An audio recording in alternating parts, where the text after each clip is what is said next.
प्यारे बच्चों, आओ प्रैक्टिकल सैशन 1 एक्सेल भाग 1 संबंधी जानकारी शुरू करते हैं। सब तो पहला असी एक्सेल नूं किस तरह शुरू करांगे इस संबंधी चर्चा करांगे। एक्सेल शुरू करन दे वख-वख तरीके हो सकते हैं, जिवें कि डेस्कटॉप उपर बने शॉर्टकट आइकॉन तो एक्सेल शुरू करना, या स्टार्ट मेनू राही एक्सेल शुरू करना, या टास्क बार उपर बने एक्सेल शॉर्टकट तो एक्सेल शुरू करना, या रन बॉक्स राही एक्सेल नूं शुरू करना। इन्हां विचों रन बॉक्स राही एक्सेल नूं शुरू करना सब तो सौखा अते शॉर्टकट तरीका है। रन बॉक्स राही एक्सेल शुरू करन लई सानूं कीबोर्ड तो विंडो ਅਤੇ आर ਇਹ ਦੋਵੇਂ बटन इकट्ठे दबाने पैणगे। ਜਦੋਂ ਅਸੀਂ विंडो ਅਤੇ आर बटन दबाਉਂਦੇ ਹਾਂ ਤਾਂ ਰਨ ਬਾਕਸ ਖੁੱਲ ਜਾਂਦਾ ਹੈ, ਜਿਵੇਂ ਕਿ ਤੁਹਾਨੂੰ ਸਕਰੀਨ ਤੇ ਦਿਖਾਈ ਦੇ ਰਿਹਾ ਹੈ। ਇਸ ਬਾਕਸ ਵਿੱਚ ਅਸੀਂ एक्सेल शब्द टाइप करांगे। एक्सेल शब्द टाइप करन उपरंत ਅਸੀਂ ओके बटन ਤੇ क्लिक करांगे ਜਾਂ कीबोर्ड ਤੋਂ एंटर की प्रेस करांगे।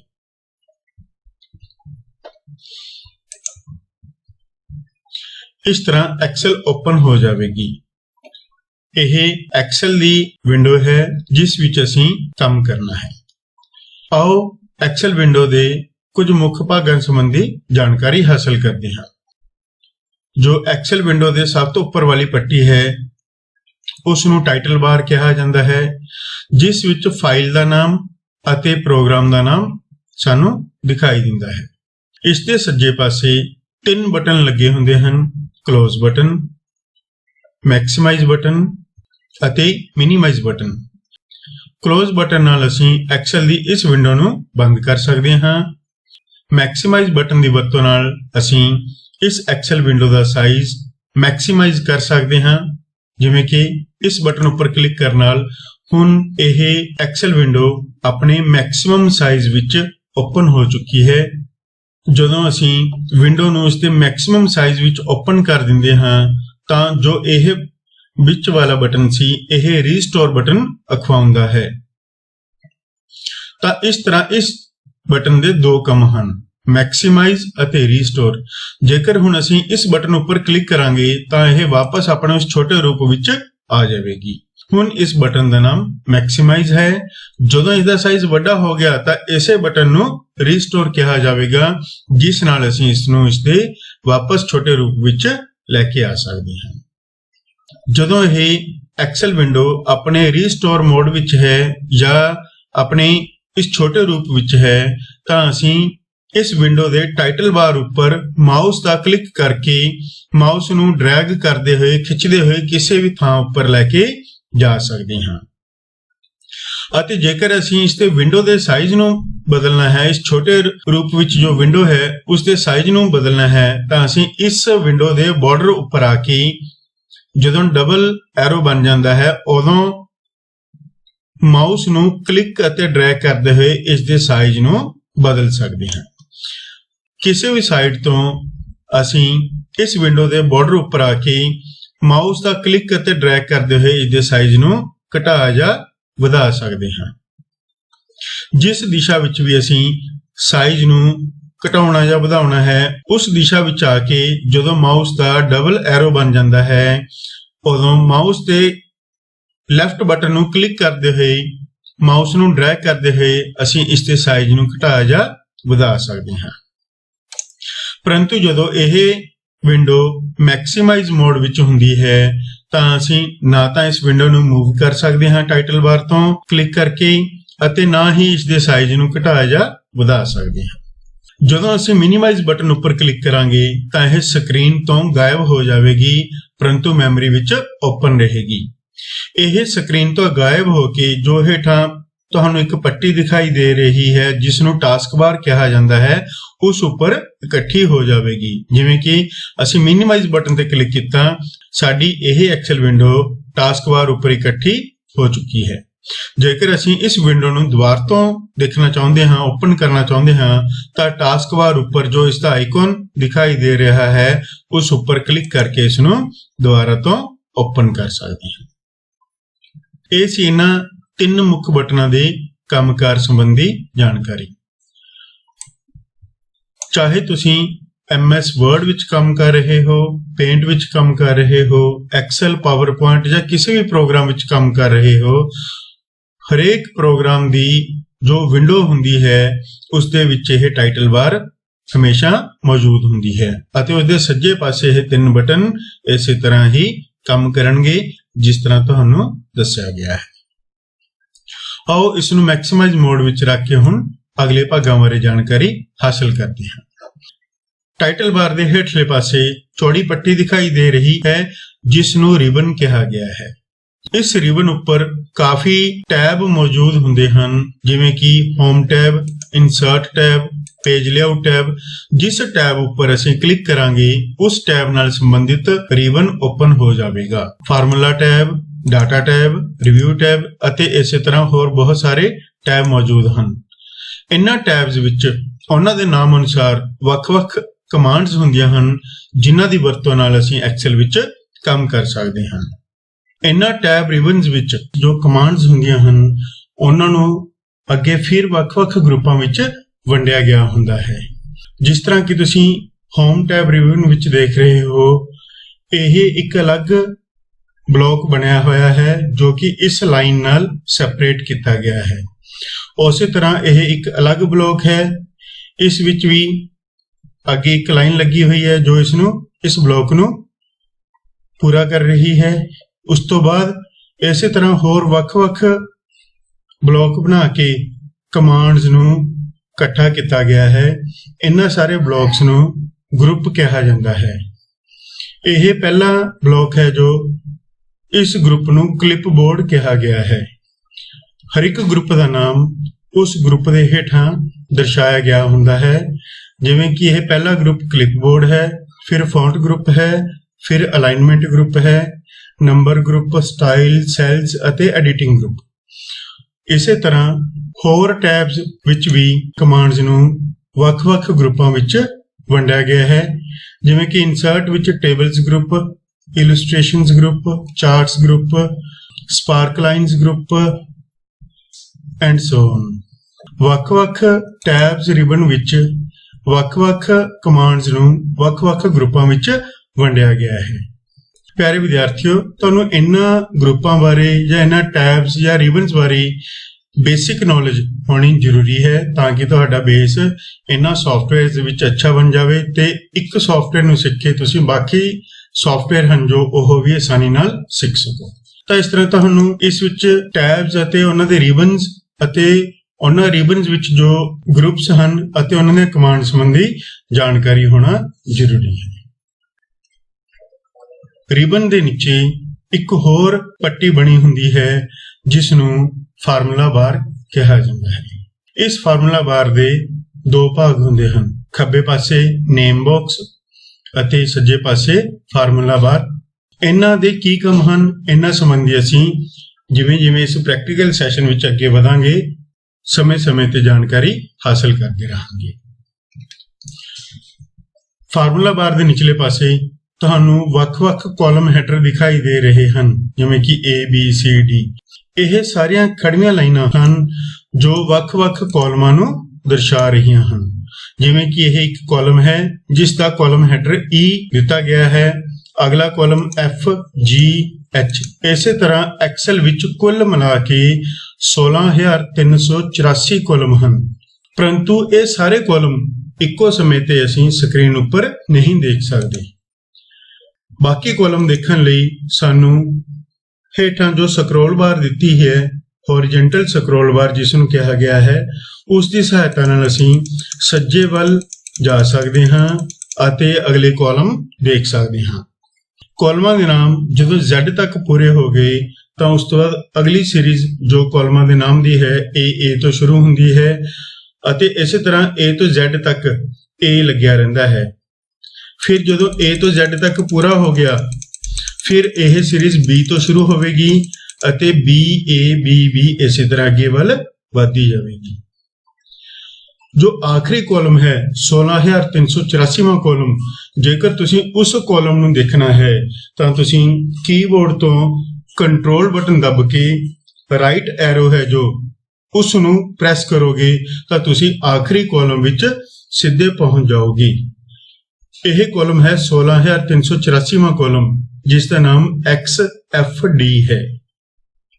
ਤਾਂ ਜਿੰਨੀਆਂ ਵੀ ਐਕਸਲ ਵਿੱਚ ਸ਼ੀਟਸ ਹੁੰਦੀਆਂ ਹਨ, ਜਿਵੇਂ ਨੀਚੇ ਦਿਖਾਇਆ ਗਿਆ ਹੈ ਸ਼ੀਟ 1 ਸ਼ੀਟ 2 3, ਐਕਸਲ ਦੀ ਇੱਕ ਫਾਈਲ ਵਿੱਚ ਜਿਸ ਨੂੰ ਵਰਕਬੁੱਕ ਵੀ ਕਿਹਾ ਜਾਂਦਾ ਹੈ, ਉਸ ਵਿੱਚ 3 ਸ਼ੀਟਸ ਪਹਿਲਾਂ ਤੋਂ ਹੀ ਮੌਜੂਦ ਹੁੰਦੀਆਂ ਹਨ।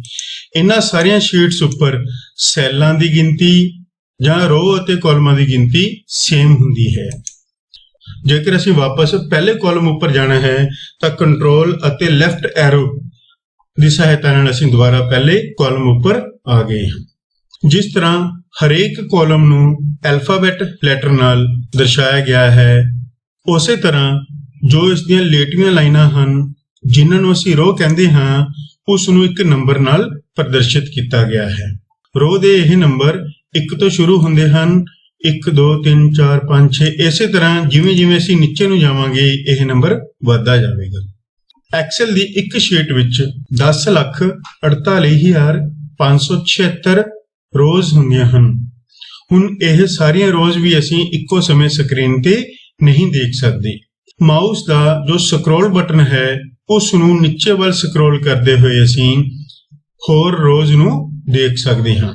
ਇਸੇ ਤਰ੍ਹਾਂ ਜੇਕਰ ਅਸੀਂ ਆਖਰੀ ਰੋ ਦੇਖਣੀ ਹੈ ਤਾਂ ਕੰਟਰੋਲ ਬਟਨ ਦੱਬ ਕੇ ਜੋ ਡਾਊਨ ਐਰੋ ਕੀ ਹੈ ਕੀਬੋਰਡ ਉੱਪਰ ਉਸ ਨੂੰ ਪ੍ਰੈਸ ਕਰੋ ਤਾਂ ਸਾਨੂੰ ਜੋ ਸਾਡਾ ਸੈੱਲ ਪੁਆਇੰਟਰ ਸੀ ਉਹ ਲਾਸਟ ਰੋ ਉੱਪਰ ਲੈ ਜਾਵੇਗਾ। ਜਿਸ ਤਰ੍ਹਾਂ ਤੁਸੀਂ ਦੇਖ ਪਾ ਰਹੇ ਹੋ, ਲਾਸਟ ਰੋ ਦਾ ਜੋ ਨੰਬਰ ਹੈ ਉਹ ਹੈ 10,48,576। ਇਸੇ ਤਰ੍ਹਾਂ ਸ਼ੀਟ ਵਿੱਚ ਰੋਜ਼ ਵਿੱਚ ਉੱਪਰ ਨੀਚੇ ਸਕਰੋਲ ਕਰਨ ਲਈ ਸਾਨੂੰ ਵਰਟੀਕਲ ਸਕਰੋਲ ਬਾਰ ਵੀ ਪ੍ਰਦਾਨ ਕੀਤੀ ਗਈ ਹੈ, ਜਿਸ ਦੀ ਸਹਾਇਤਾ ਨਾਲ ਅਸੀਂ ਸ਼ੀਟ ਵਿੱਚ ਉੱਪਰ ਜਾਂ ਨੀਚੇ ਵੱਲ ਨੂੰ ਸਕਰੋਲ ਕਰ ਸਕਦੇ ਹਾਂ। ਜੇਕਰ ਅਸੀਂ ਪਹਿਲੀ ਰੋ ਉੱਪਰ ਵਾਪਸ ਜਾਣਾ ਚਾਹੁੰਦੇ ਹਾਂ ਤਾਂ ਕੰਟਰੋਲ ਅਤੇ ਅਪ ਐਰੋ ਕੀ ਹੈ ਜੋ ਉਹ ਪ੍ਰੈਸ ਕਰਨ ਨਾਲ ਅਸੀਂ ਵਾਪਸ ਪਹਿਲੀ ਰੋ ਉੱਪਰ ਆ ਜਾਵਾਂਗੇ। ਇਸ ਤਰ੍ਹਾਂ ਕੰਟਰੋਲ ਅਤੇ ਐਰੋ ਕੀਜ਼ ਦੀ ਸਹਾਇਤਾ ਨਾਲ ਅਸੀਂ ਰੋ ਅਤੇ ਕਾਲਮਾਂ ਵਿੱਚ ਪਹਿਲੇ ਤੋਂ ਆਖਰੀ ਜਾਂ ਆਖਰੀ ਤੋਂ ਪਹਿਲੇ ਕਾਲਮ ਜਾਂ ਰੋ ਉੱਪਰ ਆ ਜਾ ਸਕਦੇ ਹਾਂ। ਇਹ ਸਾਰੇ ਜੋ ਸੈੱਲ ਹਨ ਇਹਨਾਂ ਤੋਂ ਮਿਲ ਕੇ ਇੱਕ ਸ਼ੀਟ ਬਣਦੀ ਹੈ। ਇਹ ਜੋ ਸੈੱਲ ਹਨ ਰੋ ਅਤੇ ਕਾਲਮ ਦੇ ਕਾਟ ਖੇਤਰ ਨਾਲ, ਇਹ ਕਾਲਮ ਹੈ ਇਹ ਰੋ ਹੈ, ਤਾਂ ਜੋ ਇਸ ਕਾਲਮ ਅਤੇ ਇਸ ਰੋ ਦੇ ਇੰਟਰਸੈਕਸ਼ਨ ਨਾਲ ਬਾਕਸ ਬਣਿਆ ਹੈ ਉਸ ਨੂੰ ਅਸੀਂ ਸੈੱਲ ਕਹਿੰਦੇ ਹਾਂ। ਐਕਸਲ ਦੀ ਸ਼ੀਟ ਇਸ ਤਰ੍ਹਾਂ ਦੇ ਬਹੁਤ ਸਾਰੇ ਸੈੱਲਾਂ ਤੋਂ ਮਿਲ ਕੇ ਬਣੀ ਹੁੰਦੀ ਹੈ। ਐਕਸਲ ਦੀ ਹਰੇਕ ਸ਼ੀਟ ਵਿੱਚ ਸੈੱਲਾਂ ਦੀ ਰੋ ਅਤੇ ਕਾਲਮਾਂ ਦੀ ਗਿਣਤੀ ਸੇਮ ਹੁੰਦੀ ਹੈ। ਜਦੋਂ ਅਸੀਂ ਐਕਸਲ ਦੀ ਫਾਈਲ ਓਪਨ ਕਰਦੇ ਹਾਂ ਤਾਂ ਉਸ ਵਿੱਚ ਪਹਿਲਾਂ ਤੋਂ ਹੀ 3 ਸ਼ੀਟਸ ਮੌਜੂਦ ਹੁੰਦੀਆਂ ਹਨ, ਪਰੰਤੂ ਅਸੀਂ ਆਪਣੀ ਜ਼ਰੂਰਤ ਅਨੁਸਾਰ ਇਹਨਾਂ ਸ਼ੀਟਸ ਨੂੰ ਘਟਾ ਜਾਂ ਵਧਾ ਸਕਦੇ ਹਾਂ। ਐਕਸਲ ਵਿੰਡੋ ਦੇ ਸਭ ਤੋਂ ਹੇਠਲੇ ਪਾਸੇ ਜੋ ਪੱਟੀ ਬਣੀ ਹੁੰਦੀ ਹੈ ਉਸ ਨੂੰ ਅਸੀਂ ਸਟੇਟਸ ਬਾਰ ਕਹਿੰਦੇ ਹਾਂ। ਇਹ ਅਸੀਂ ਜਾਣਕਾਰੀ ਐਕਸਲ ਦੇ ਵੱਖ-ਵੱਖ ਭਾਗਾਂ ਸੰਬੰਧੀ। ਆਓ ਹੁਣ ਐਕਸਲ ਵਿੱਚ ਕੰਮ ਕਰਨ ਸੰਬੰਧੀ ਜਾਣਕਾਰੀ ਹਾਸਲ ਕਰਦੇ ਹਾਂ। ਐਕਸਲ ਵਿੱਚ ਕੰਮ ਕਰਨ ਲਈ ਸਭ ਤੋਂ ਪਹਿਲਾਂ ਅਸੀਂ ਉਸ ਵਰਕਸ਼ੀਟ ਦੀ ਚੋਣ ਕਰਾਂਗੇ ਜਿਸ ਵਿੱਚ ਅਸੀਂ ਕੰਮ ਕਰਨਾ ਹੈ। ਉਦਾਹਰਣ ਲਈ ਤੁਸੀਂ ਸ਼ੀਟ 1 ਚ ਕੰਮ ਕਰਨਾ ਹੈ, 2 ਚ ਕੰਮ ਕਰਨਾ ਹੈ ਜਾਂ 3 ਵਿੱਚ ਕੰਮ ਕਰਨਾ ਹੈ। ਜਦੋਂ ਅਸੀਂ ਐਕਸਲ ਵਿੱਚ ਨਵੀਂ ਫਾਈਲ ਬਣਾਉਂਦੇ ਹਾਂ ਤਾਂ ਸ਼ੀਟ 1 ਓਪਨ ਹੁੰਦੀ ਹੈ। ਜੇਕਰ ਅਸੀਂ ਐਕਸਲ ਦੀ ਸ਼ੀਟ ਵਿੱਚ ਕੰਮ ਕਰਨਾ ਹੈ ਤਾਂ ਸਾਨੂੰ ਜੋ ਛੋਟੇ-ਛੋਟੇ ਬਾਕਸ ਦਿਖਾਈ ਦੇ ਰਹੇ ਹਨ ਜਿਨ੍ਹਾਂ ਨੂੰ ਅਸੀਂ ਸੈੱਲ ਕਹਿੰਦੇ ਹਾਂ, ਉਹਨਾਂ ਵਿੱਚ ਸਾਨੂੰ ਆਪਣਾ ਡਾਟਾ ਟਾਈਪ ਕਰਨਾ ਪਵੇਗਾ। ਇਹਨਾਂ ਵਿੱਚੋਂ ਕਿਹੜੇ ਸੈੱਲ ਵਿੱਚ ਅਸੀਂ ਡਾਟਾ ਟਾਈਪ ਕਰ ਸਕਦੇ ਹਾਂ ਇਹ ਸੈੱਲ ਪੁਆਇੰਟਰ ਦੁਆਰਾ ਤੈਅ ਕੀਤਾ ਜਾਂਦਾ ਹੈ। ਜੋ ਇਹ ਡਾਰਕ ਬਾਕਸ ਤੁਸੀਂ ਦੇਖ ਰਹੇ ਹੋ ਇਸ ਨੂੰ ਸੈੱਲ ਪੁਆਇੰਟਰ ਕਿਹਾ ਜਾਂਦਾ ਹੈ। ਜਿਸ ਸੈੱਲ ਉੱਪਰ ਵੀ ਅਸੀਂ ਕਲਿੱਕ ਕਰਦੇ ਹਾਂ ਉਸ ਉੱਪਰ ਸੈੱਲ ਪੁਆਇੰਟਰ ਆ ਜਾਂਦਾ ਹੈ। ਜਾਂ ਐਰੋ ਕੀ ਦੀ ਮਦਦ ਨਾਲ ਵੀ ਅਸੀਂ इस सैल पॉइंटर नूं किसी भी दिशा विच लैके जा सकते हैं। जिस सैल विच असीं डाटा टाइप करना है, सैल पॉइंटर नूं उस सैल उपर लैके जाना पवेगा।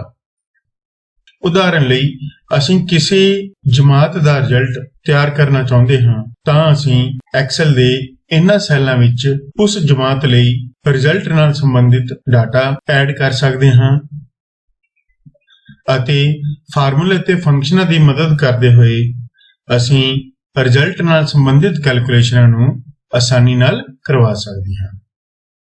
ਆਓ ਸਭ ਤੋਂ ਪਹਿਲਾਂ ਕੁਝ ਡਾਟਾ ਲਿਖਦੇ ਹਾਂ।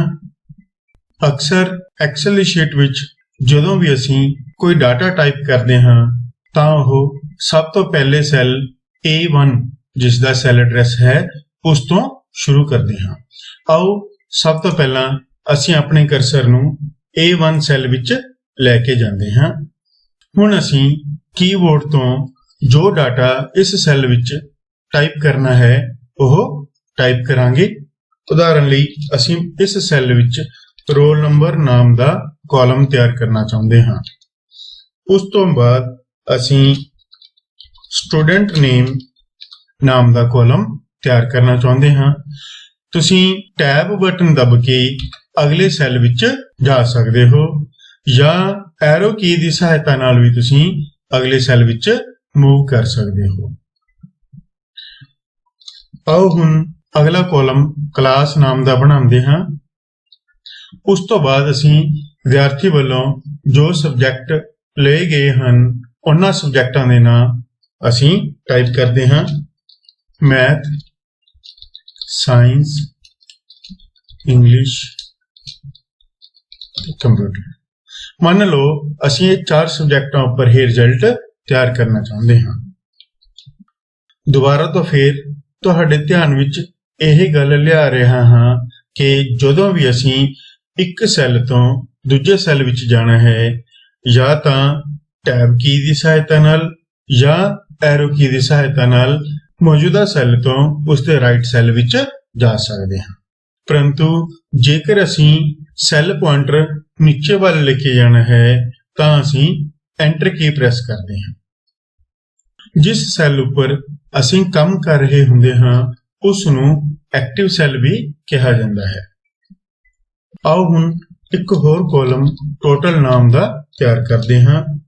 ਉਸ ਤੋਂ ਬਾਅਦ ਪਰਸੈਂਟੇਜ ਨਾਮ ਦਾ ਇੱਕ ਕਾਲਮ ਤਿਆਰ ਕਰਦੇ ਹਾਂ।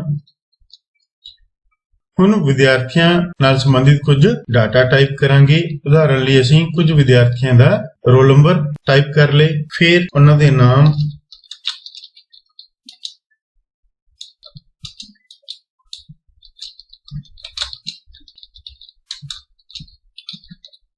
ਫਿਰ ਉਹਨਾਂ ਦੀ ਕਲਾਸ। ਜਿਵੇਂ ਕਿ ਅਸੀਂ ਇਹੀ ਸੇਮ ਡਾਟਾ ਬਾਰ-ਬਾਰ ਲਿਖ ਰਹੇ ਹਾਂ, ਇਹ ਡਾਟਾ ਅਸੀਂ ਕੁਝ ਸ਼ਾਰਟਕਟ ਕੀਜ਼ ਜਾਂ ਕਾਪੀ ਪੇਸਟ ਦੀ ਸਹਾਇਤਾ ਨਾਲ ਵੀ ਰਿਪੀਟ ਕਰਵਾ ਸਕਦੇ ਹਾਂ। ਆਓ ਹੁਣ ਕੁਝ ਮਾਰਕਸ ਵਿਦਿਆਰਥੀਆਂ ਦੇ ਭਰਦੇ ਹਾਂ।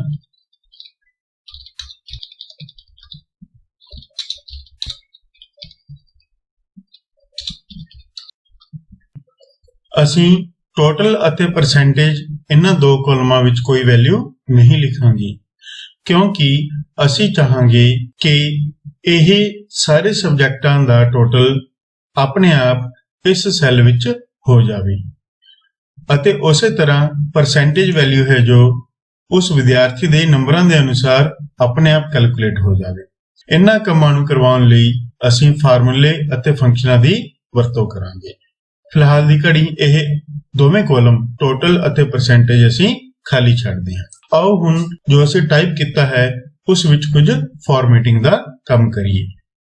ਜਿਵੇਂ ਕਿ ਤੁਹਾਨੂੰ ਦਿਖਾਈ ਦੇ ਰਿਹਾ ਹੈ ਕਿ ਜੋ ਸਟੂਡੈਂਟ ਨੇਮ ਦਾ ਕਾਲਮ ਸੀ ਉਸ ਕਾਲਮ ਵਿੱਚ ਵੈਲਿਊਜ਼ ਵੱਡੀਆਂ ਹਨ ਪਰ ਉਸ ਕਾਲਮ ਦੀ ਚੌੜਾਈ ਘੱਟ ਹੈ।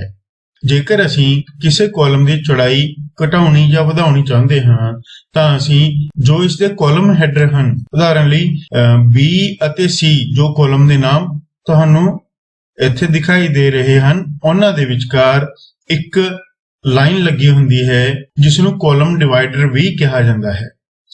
ਇਹ B ਅਤੇ C ਦੇ ਵਿਚਕਾਰ ਜੋ ਕਾਲਮ ਡਿਵਾਈਡਰ ਹੈ, ਜਦੋਂ ਅਸੀਂ ਮਾਊਸ ਦਾ ਕਰਸਰ ਉਸ ਉੱਪਰ ਲੈ ਕੇ ਆਵਾਂਗੇ ਤਾਂ ਉਸ ਉੱਪਰ ਡਬਲ ਐਰੋ ਜਿਵੇਂ ਕਿ ਤੁਸੀਂ ਦੇਖ ਪਾ ਰਹੇ ਹੋ ਬਣ ਜਾਵੇਗਾ। ਜਦੋਂ ਇਹਨਾਂ ਕਾਲਮਾਂ ਦੇ ਵਿਚਕਾਰ ਜੋ ਡਿਵਾਈਡਰ ਹੈ ਉਸ ਉੱਪਰ ਮਾਊਸ ਪੁਆਇੰਟਰ ਲਿਆਵਾਂਗੇ ਤਾਂ ਉਹ ਡਬਲ ਐਰੋ ਦੇ ਰੂਪ ਵਿੱਚ ਤਬਦੀਲ ਹੋ ਜਾਵੇਗਾ। ਹੁਣ ਅਸੀਂ ਸੱਜੇ ਜਾਂ ਖੱਬੇ ਵੱਲ ਮਾਊਸ ਦਾ ਡਰੈਗ ਕਰਦੇ ਹੋਏ ਕਾਲਮ ਦੀ ਚੌੜਾਈ ਨੂੰ ਘਟਾ ਜਾਂ ਵਧਾ ਸਕਦੇ ਹਾਂ। ਜਿਸ ਪੁਆਇੰਟ ਤੇ ਆ ਕੇ ਤੁਹਾਡੇ ਕਾਲਮ ਦੀ ਚੌੜਾਈ ਸੈੱਟ ਹੋ ਜਾਵੇਗੀ, ਉਸ ਪੁਆਇੰਟ ਤੇ ਤੁਸੀਂ ਮਾਊਸ ਦਾ ਕਲਿੱਕ ਛੱਡ ਦੇਣਾ ਹੈ ਅਤੇ ਕਾਲਮ ਦੀ ਚੌੜਾਈ ਆਟੋਮੈਟਿਕਲੀ ਉਸ ਪੁਆਇੰਟ ਤੱਕ ਸੈੱਟ ਹੋ ਜਾਵੇਗੀ। ਇਸੇ ਤਰ੍ਹਾਂ ਤੁਸੀਂ ਹੋਰ ਕਾਲਮਾਂ ਦਾ ਸਾਈਜ਼ ਜੋ ਚੌੜਾਈ ਹੈ ਉਹ ਸੈੱਟ ਕਰਨਾ ਹੈ ਤਾਂ ਉਹ ਵੀ ਮਾਊਸ ਤੇ ਕਲਿੱਕ ਅਤੇ ਡਰੈਗ ਆਪਰੇਸ਼ਨ ਨਾਲ ਸੈੱਟ ਕਰ ਸਕਦੇ ਹੋ। ਇਸੇ ਤਰ੍ਹਾਂ ਜੇਕਰ ਅਸੀਂ ਕਿਸੇ ਰੋ ਦੀ ਉਚਾਈ ਨੂੰ ਬਦਲਣਾ ਚਾਹੁੰਦੇ ਹਾਂ ਤਾਂ ਅਸੀਂ ਰੋ ਹੈਡਰਾਂ ਦੇ ਵਿਚਕਾਰ ਜੋ ਡਿਵਾਈਡਰ ਹੈ ਉਸ ਦੀ ਸਹਾਇਤਾ ਨਾਲ ਅਸੀਂ ਰੋ ਦੀ ਉਚਾਈ ਨੂੰ ਵੀ ਘਟਾ ਜਾਂ ਵਧਾ ਸਕਦੇ ਹਾਂ। ਆਓ ਹੁਣ ਇਸ ਟੇਬਲ ਉੱਪਰ ਇੱਕ ਬਾਰਡਰ ਸੈੱਟ ਕਰਦੇ ਹਾਂ। ਸਭ ਤੋਂ ਪਹਿਲਾਂ ਮਾਊਸ ਦਾ ਕਲਿੱਕ ਕਰਕੇ ਸਾਰੇ ਡਾਟਾ ਨੂੰ ਸਿਲੈਕਟ ਕਰ ਲਵੋ। ਫਿਰ ਹੋਮ ਟੈਬ ਦੇ ਫੌਂਟ ਗਰੁੱਪ ਵਿੱਚ ਬਾਰਡਰ ਨਾਮ ਦੀ ਆਪਸ਼ਨ ਹੈ, ਇਸ ਵਿੱਚ ਆਲ ਬਾਰਡਰਸ ਉੱਪਰ ਕਲਿੱਕ ਕਰ ਦਵੋ। ਇਸ ਤਰ੍ਹਾਂ ਸਿਲੈਕਟ ਕੀਤੇ ਗਏ ਡਾਟਾ ਉੱਪਰ ਬਾਰਡਰ ਸੈੱਟ ਹੋ ਜਾਵੇਗਾ ਅਤੇ ਸਾਨੂੰ ਇਹ ਇੱਕ ਟੇਬਲ ਦੀ ਤਰ੍ਹਾਂ ਨਜ਼ਰ ਆਉਣ ਲੱਗ ਜਾਵੇਗਾ। ਆਓ ਹੁਣ ਕੁਝ ਬੇਸਿਕ ਫਾਰਮੈਟਿੰਗ ਨਾਲ ਸੰਬੰਧਿਤ ਕਮਾਂਡਸ ਬਾਰੇ ਗੱਲ ਕਰਦੇ ਹਾਂ। ਜੇਕਰ ਅਸੀਂ ਇਹ ਕਾਲਮਾਂ ਦੇ ਹੈਡਿੰਗ ਨੂੰ ਬੋਲਡ ਕਰਕੇ ਦਰਸਾਉਣਾ ਚਾਹੁੰਦੇ ਹਾਂ ਤਾਂ ਬੋਲਡ ਕਮਾਂਡ ਦੀ ਵਰਤੋਂ ਕਰਾਂਗੇ, ਜਿਸ ਕੰਮ ਲਈ ਅਸੀਂ ਫੌਂਟ ਗਰੁੱਪ ਉੱਪਰ ਬੋਲਡ ਆਪਸ਼ਨ ਉੱਪਰ ਕਲਿੱਕ ਕਰਾਂਗੇ। ਅਜਿਹਾ ਕਰਨ ਨਾਲ ਸਿਲੈਕਟ ਕੀਤੇ ਸੈੱਲਾਂ ਵਿਚਲਾ ਡਾਟਾ ਬੋਲਡ ਹੋ ਜਾਵੇਗਾ।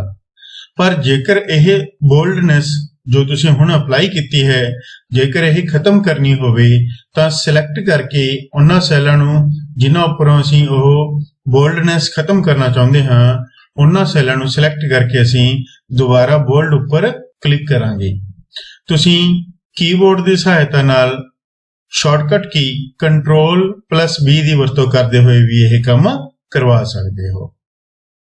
ਇਸੇ ਤਰ੍ਹਾਂ ਜੇਕਰ ਤੁਸੀਂ ਇਟੈਲਿਕ ਫਾਰਮ ਵਿੱਚ ਕੋਈ ਡਾਟਾ ਸ਼ੋਅ ਕਰਵਾਉਣਾ ਚਾਹੁੰਦੇ ਹੋ ਤਾਂ ਉਸ ਡਾਟਾ ਨੂੰ ਕਲਿੱਕ ਅਤੇ ਡਰੈਗ ਕਰਦੇ ਹੋਏ ਸਿਲੈਕਟ ਕਰਨ ਉਪਰੰਤ ਫੌਂਟ ਗਰੁੱਪ ਵਿੱਚ ਆਈ ਨਾਮ ਦਾ ਜੋ ਇਟੈਲਿਕ ਨਾਮ ਦਾ ਜੋ ਬਟਨ ਹੈ ਉਸ ਉੱਪਰ ਕਲਿੱਕ ਕਰਕੇ ਡਾਟਾ ਨੂੰ ਇਟੈਲਿਕ ਕਰ ਸਕਦੇ ਹੋ। ਜੇਕਰ ਅਸੀਂ ਅੱਖਰਾਂ ਦੇ ਸਾਈਜ਼ ਨੂੰ ਬੜਾ ਕਰਨਾ ਹੈ ਤਾਂ ਸਭ ਤੋਂ ਪਹਿਲਾਂ ਡਾਟਾ ਸਿਲੈਕਟ ਕਰ ਲਵੋ ਅਤੇ ਫਿਰ ਫੌਂਟ ਗਰੁੱਪ ਵਿੱਚ ਜੋ ਤੁਹਾਨੂੰ ਫੌਂਟ ਦਾ ਸਾਈਜ਼ 11 ਨਜ਼ਰ ਆ ਰਿਹਾ ਹੈ ਉਸ ਉੱਪਰ ਕਲਿੱਕ ਕਰਕੇ ਇੱਕ ਲਿਸਟ ਖੋਲੋ। ਡਾਟਾ ਦਾ ਜੋ ਸਾਈਜ਼ ਤੁਸੀਂ ਸੈੱਟ ਕਰਨਾ ਚਾਹੁੰਦੇ ਹੋ ਉਸ ਸਾਈਜ਼ ਉੱਪਰ ਕਲਿੱਕ ਕਰਕੇ ਤੁਸੀਂ ਡਾਟਾ ਦਾ ਉਹ ਸਾਈਜ਼ ਸੈੱਟ ਕਰ ਸਕਦੇ ਹੋ। ਹੁਣ ਫਿਰ ਸਾਡੇ ਇਹ ਜੋ ਕਾਲਮ ਸੀ ਉਹ ਚੌੜਾਈ ਵਿੱਚ ਘੱਟ ਰਹਿ ਗਏ ਹਨ। ਅਸੀਂ ਕਾਲਮ ਡਿਵਾਈਡਰ ਉੱਪਰ ਕਲਿੱਕ ਅਤੇ ਡਰੈਗ ਦੀ ਵਰਤੋਂ ਕਰਦੇ ਹੋਏ ਦੁਬਾਰਾ ਤੋਂ ਇਹ ਕਾਲਮ ਦਾ ਸਾਈਜ਼ ਸੈੱਟ ਕਰ ਸਕਾਂਗੇ। ਪਰ ਜੇਕਰ ਅਸੀਂ ਚਾਹੁੰਦੇ ਹਾਂ ਕਿ ਇਹ ਕਾਲਮ ਦਾ ਸਾਈਜ਼ ਆਟੋਮੈਟਿਕਲੀ ਉਸ ਵਿੱਚ ਲਿਖੇ ਡਾਟਾ ਅਨੁਸਾਰ ਸੈੱਟ ਹੋ ਜਾਵੇ ਤਾਂ ਕਾਲਮ ਡਿਵਾਈਡਰ ਉੱਪਰ ਆ ਕੇ ਡਬਲ ਕਲਿੱਕ ਕਰ ਦਵੋ। ਇਸ ਤਰ੍ਹਾਂ ਉਹ ਕਾਲਮ ਆਪਣੇ ਆਪ ਉਸ ਵਿੱਚ ਲਿਖੇ ਡਾਟਾ ਅਨੁਸਾਰ ਸੈੱਟ ਹੋ ਜਾਵੇਗਾ। ਜਿਵੇਂ ਕਿ ਅਸੀਂ ਸਾਇੰਸ ਕਾਲਮ ਦੇ ਕਾਲਮ ਡਿਵਾਈਡਰ ਉੱਪਰ ਡਬਲ ਕਲਿੱਕ ਕਰਾਂਗੇ ਤਾਂ ਕਾਲਮ ਆਪਣੇ ਆਪ ਰੀਸੈਟ ਹੋ ਜਾਣਗੇ, ਤਾਂ ਕਾਲਮ ਆਪਣੇ ਆਪ ਉਸ ਵਿੱਚ ਲਿਖੇ ਡਾਟਾ ਅਨੁਸਾਰ ਚੌੜਾਈ ਸੈੱਟ ਕਰ ਲੈਣਗੇ। ਹੁਣ ਸਾਡਾ ਜੋ ਡਾਟਾ ਸੀ ਉਹ ਸੈੱਟ ਹੋ ਚੁੱਕਿਆ ਹੈ, ਟਾਈਪ ਹੋ ਚੁੱਕਿਆ ਹੈ। ਮੰਨ ਲਵੋ ਤੁਸੀਂ ਇਸ ਟੇਬਲ ਵਿੱਚ ਕੋਈ ਡਾਟਾ ਗਲਤ ਐਂਟਰ ਕਰ ਚੁੱਕੇ ਹੋ ਤਾਂ ਤੁਸੀਂ ਉਸ ਨੂੰ ਦਰੁਸਤ ਵੀ ਕਰ ਸਕਦੇ ਹੋ। ਅਜਿਹਾ ਕਰਨ ਲਈ ਤੁਸੀਂ ਸਭ ਤੋਂ ਪਹਿਲਾਂ ਉਸ ਸੈੱਲ ਉੱਪਰ ਡਬਲ ਕਲਿੱਕ ਕਰੋਗੇ ਜਾਂ ਉਸ ਸੈੱਲ ਉੱਪਰ ਕਲਿੱਕ ਕਰਕੇ ਕੀਬੋਰਡ ਤੋਂ ਜੋ ਫੰਕਸ਼ਨ ਕੀ F2 ਹੈ ਉਸ ਨੂੰ ਪ੍ਰੈਸ ਕਰੋਗੇ। ਮੰਨ ਲਵੋ ਅਸੀਂ ਮੋਹਨ ਲਾਲ ਦੀ ਥਾਂ ਤੇ ਮੋਹਨ ਸਿੰਘ ਟਾਈਪ ਕਰਨਾ ਸੀ ਤਾਂ ਅਸੀਂ इस सैल उपर डबल क्लिक करके उस विच करसर नूं लै आवांगे अते उस विच लिखे डाटा नूं चेंज कर सकांगे। मान लवो असीं ये शब्द लाल शब्द मिटाउणा है, जिस लई असीं बैक स्पेस की वरतों कर रहे हां। उस तो बाद जो सही डाटा तुसीं टाइप करना है ओह लिख दवो। उस तो बाद तुसीं एंटर की प्रेस करनी है, जिस नाल ओह डाटा करैक्ट होके असीं उस विचों अगले सैल विच आ जावांगे। इस तरह तुसीं यह गल याद रखनी है कि जिस सैल विच भी तुसीं कोई बदलाव करना चाहुंदे हो, उस सैल उपर या तां डबल क्लिक करोगे या उस सैल उपर क्लिक करन तो बाद F2 फंक्शन की दी वरतों करदे हुए उस डाटा विच बदलाव कर सकदे हो। पर जेकर तुसीं उस सैल उपर डबल क्लिक नहीं कीता या F2 फंक्शन की दी वरतों नहीं कीती, तां जदों ही तुसीं डाटा टाइप करन दी कोशिश करोगे तां पिछला डाटा मिट जाएगा अते जो तुसीं नवां टाइप कर रहे हो वह आ जाएगा। जेकर अजिहा हुंदा है या गलती नाल भी अजिहा हुंदा है कि तुसीं जिस सैल उपर क्लिक किया होया है कीबोर्ड दे की प्रेस होण नाल उस सैल विच लिखिया पिछला डाटा मिट जाता है, तां तुसीं कीबोर्ड तो एस्केप बटन दी जो कि F1 फंक्शन की तो पहला हुंदा है उस बटन दी वरतों करते हुए टाइप किए डाटा नूं कैंसल करके वापस पिछले डाटा नूं हासिल कर सकते हो। उदाहरण लई मैं हुण एस्केप बटन है जो कीबोर्ड दा ओह प्रेस कर रहा हां, तां इस नाल जो मैं डाटा लिखिया सी ओह खत्म हो गया और जो उस विच पहला तो डाटा मौजूद सी वह वापस आ गया। इत्थे इस गल का खास ध्यान रखना है कि डाटा टाइप करन तो बाद जे तुसीं एंटर की प्रेस कर दी फिर तुसीं एस्केप बटन दी नाल उस डाटा नूं वापस नहीं लैके आ सकते। इस तरह उदाहरण लई कंप्यूटर विषय विच रोल नंबर 2 दे अंक 8 टाइप किए गए हैं, जो कि मान लवो 28 लिखने सी, तां असीं इस उपर डबल क्लिक करके इस विच करसर ले आवांगे अते जो भी साडा डाटा है असीं उस विच टाइप करके एंटर कर देवांगे। इस तरह किसी सैल विच डाटा दाखिल करन लई असीं सब तो पहला उस सैल उपर अपना सैल पॉइंटर लियावांगे, उसनूं अपना एक्टिव सैल बनावांगे। उस तो बाद जो डाटा असीं उस सैल विच लिखना है वह टाइप कर देवांगे। डाटा टाइप करने तो बाद टैब की, एरो की जां एंटर की दी वरतों करते हुए असीं उस सैल तो अगले सैल विच आ जावांगे। परंतु जेकर तुसीं किसी सैल विच लिखे डाटा विच बदलाव करना है तां उस लई तुसीं F2 फंक्शन की या उस सैल उपर डबल क्लिक करके यह काम कर सकते हो। परंतु जेकर तुसीं किसी सैल उपर सैल पॉइंटर लियाउण तो बाद उस विच बदलाव करन लई सीधा टाइप करोगे तां उस विच लिखिया पहला वाला डाटा खत्म हो जाएगा अते उस विच नवां डाटा आ जाएगा। पहला वाले लिखे डाटा नूं दुबारा तो प्राप्त करन लई एंटर की दबाउण तो पहला तुसीं कीबोर्ड तो एस्केप की दी वरतों करते हुए नवे डाटा नूं कैंसल करके पुराने डाटा नूं वापस हासिल कर सकोगे। आओ हुण कुछ होर फॉर्मेटिंग कमांड्स की वरतों करते हुए इस टेबल विचले डाटा नूं फॉर्मेट करते हैं। जेकर असीं इन्हां कॉलमां दे नाम दा रंग बदलना है तां असीं इन्हां सैलां नूं सिलेक्ट करांगे। सिलेक्ट करन लई जिस सैल तो तुसीं सिलेक्शन शुरू करनी है उस उपर माउस का सिंगल क्लिक करके माउस नूं खिंचदे हुए उस दिशा विच लैके जाओगे जिस दिशा वाल तुसीं सैलां नूं सिलेक्ट करना है। फिर फॉन्ट कलर नाम दी ऑप्शन है, इस दे नाल एक छोटा जा एरो लग्या है, उस उपर क्लिक करके तुसीं एक रंगां दी लिस्ट खोल सकते हो। जो रंग तुहानूं ठीक लगता है उस उपर क्लिक करके तुसीं सैलां विच लिखे डाटा दा रंग बदल सकते हो। इसी तरह जेकर तुसीं उन्हां सैलां दा बैकग्राउंड रंग बदलना है तां उस फॉन्ट कलर तो पहला ही फिल कलर नाम दी एक ਆਪਸ਼ਨ ਆਉਂਦੀ ਹੈ। ਉਸ ਦੇ ਨਾਲ ਵੀ ਇੱਕ ਛੋਟਾ ਜਿਹਾ ਐਰੋ ਹੈ, ਉਸ ਉੱਪਰ ਕਲਿੱਕ ਕਰਨ ਨਾਲ ਦੁਬਾਰਾ ਤੋਂ ਰੰਗਾਂ ਦੀ ਇੱਕ ਲਿਸਟ ਖੁੱਲੇਗੀ। ਜੋ ਪਹਿਲਾਂ ਰੰਗਾਂ ਦੀ ਲਿਸਟ ਖੁੱਲੀ ਸੀ, ਫੌਂਟ ਕਲਰ ਉੱਪਰ ਕਲਿੱਕ ਕਰਨ ਨਾਲ ਉਸ ਨਾਲ ਅਸੀਂ ਅੱਖਰਾਂ ਦਾ ਫੋਰ ਕਲਰ ਅਰਥਾਤ ਅੱਖਰਾਂ ਦਾ ਕਲਰ ਬਦਲ ਸਕਦੇ ਹਾਂ। ਪਰੰਤੂ ਜੇਕਰ ਅਸੀਂ ਅੱਖਰਾਂ ਦੀ ਬੈਕਗ੍ਰਾਉਂਡ ਦਾ ਰੰਗ ਬਦਲਣਾ ਹੈ ਤਾਂ ਇਸ ਫਿਲ ਕਲਰ ਦੀ ਆਪਸ਼ਨ ਕਰਾਂਗੇ। ਇਸ ਵਿੱਚ ਜੋ ਵੀ ਰੰਗ ਤੁਸੀਂ ਬੈਕਗ੍ਰਾਉਂਡ ਉੱਪਰ ਸੈੱਟ ਕਰਨਾ ਹੈ, ਉਸ ਰੰਗ ਉੱਪਰ ਕਲਿੱਕ ਕਰਕੇ ਤੁਸੀਂ ਸਿਲੈਕਟ ਕੀਤੇ ਗਏ ਸੈੱਲਾਂ ਦੀ ਬੈਕਗ੍ਰਾਉਂਡ ਦਾ ਰੰਗ ਬਦਲ ਸਕੋਗੇ। ਜੇਕਰ ਤੁਸੀਂ ਸੈੱਲਾਂ ਵਿੱਚ ਲਿਖੇ ਡਾਟਾ ਦੀ ਅਲਾਈਨਮੈਂਟ ਬਦਲਣਾ ਚਾਹੁੰਦੇ ਹੋ ਤਾਂ ਤੁਸੀਂ ਇਹ ਅਲਾਈਨਮੈਂਟ ਆਪਸ਼ਨਸ ਦੀ ਵਰਤੋਂ ਵੀ ਕਰ ਸਕਦੇ ਹੋ। ਤਾਂ ਅਲਾਈਨਮੈਂਟ ਗਰੁੱਪ ਵਿੱਚ ਇਹ ਤਿੰਨ ਆਪਸ਼ਨਸ ਲੈਫਟ, ਸੈਂਟਰ ਅਤੇ ਰਾਈਟ, ਇਹ ਤਿੰਨੇ ਹੌਰੀਜ਼ੌਂਟਲ ਅਲਾਈਨਮੈਂਟ ਲਈ ਵਰਤੀਆਂ ਜਾਂਦੀਆਂ ਹਨ, ਜਦਕਿ ਇਹਨਾਂ ਤਿੰਨਾਂ ਦੇ ਉੱਪਰ ਜੋ ਮੌਜੂਦ ਤਿੰਨ ਅਲਾਈਨਮੈਂਟਸ ਆਪਸ਼ਨਸ ਹੋਰ ਹਨ, ਟੌਪ, ਮਿਡਲ, ਬਾਟਮ, ਇਹ ਵਰਟੀਕਲ ਅਲਾਈਨਮੈਂਟ ਨੂੰ ਦਰਸਾਉਂਦੀਆਂ ਹਨ। ਆਓ ਇਹਨਾਂ ਅਲਾਈਨਮੈਂਟ ਆਪਸ਼ਨਾਂ ਦੀ ਵਰਤੋਂ ਕਰਨੀ ਸਿੱਖਦੇ ਹਾਂ। ਮੰਨ ਲਵੋ ਤੁਸੀਂ ਇਹ ਰੋਲ ਨੰਬਰ ਕਾਲਮ ਵਿੱਚ ਲਿਖੇ ਡਾਟਾ ਨੂੰ ਸੈੱਲਾਂ ਦੇ ਸੈਂਟਰ ਵਿੱਚ ਲਿਆਉਣਾ ਚਾਹੁੰਦੇ ਹੋ ਤਾਂ ਤੁਸੀਂ ਸੈਂਟਰ ਅਲਾਈਨਮੈਂਟ ਦੀ ਵਰਤੋਂ ਕਰਦੇ ਹੋਏ ਇਹ ਡਾਟਾ ਸੈਂਟਰ ਵਿੱਚ ਲਿਆ ਸਕਦੇ ਹੋ। ਇਸੇ ਤਰ੍ਹਾਂ ਅਸੀਂ ਜੋ ਮਾਰਕਸ ਕਾਲਮ ਹਨ, ਮੈਥ, ਸਾਇੰਸ, ਇੰਗਲਿਸ਼ ਜਾਂ ਕੰਪਿਊਟਰ ਵਿਸ਼ਿਆਂ ਦੇ, ਉਹਨਾਂ ਨੂੰ ਵੀ ਅਸੀਂ ਸੈਂਟਰ ਵਿੱਚ ਸੈੱਟ ਕਰਨਾ ਹੈ ਤਾਂ ਅਸੀਂ ਸਭ ਤੋਂ ਪਹਿਲਾਂ ਉਹਨਾਂ ਸੈੱਲਾਂ ਨੂੰ ਸਿਲੈਕਟ ਕਰਾਂਗੇ।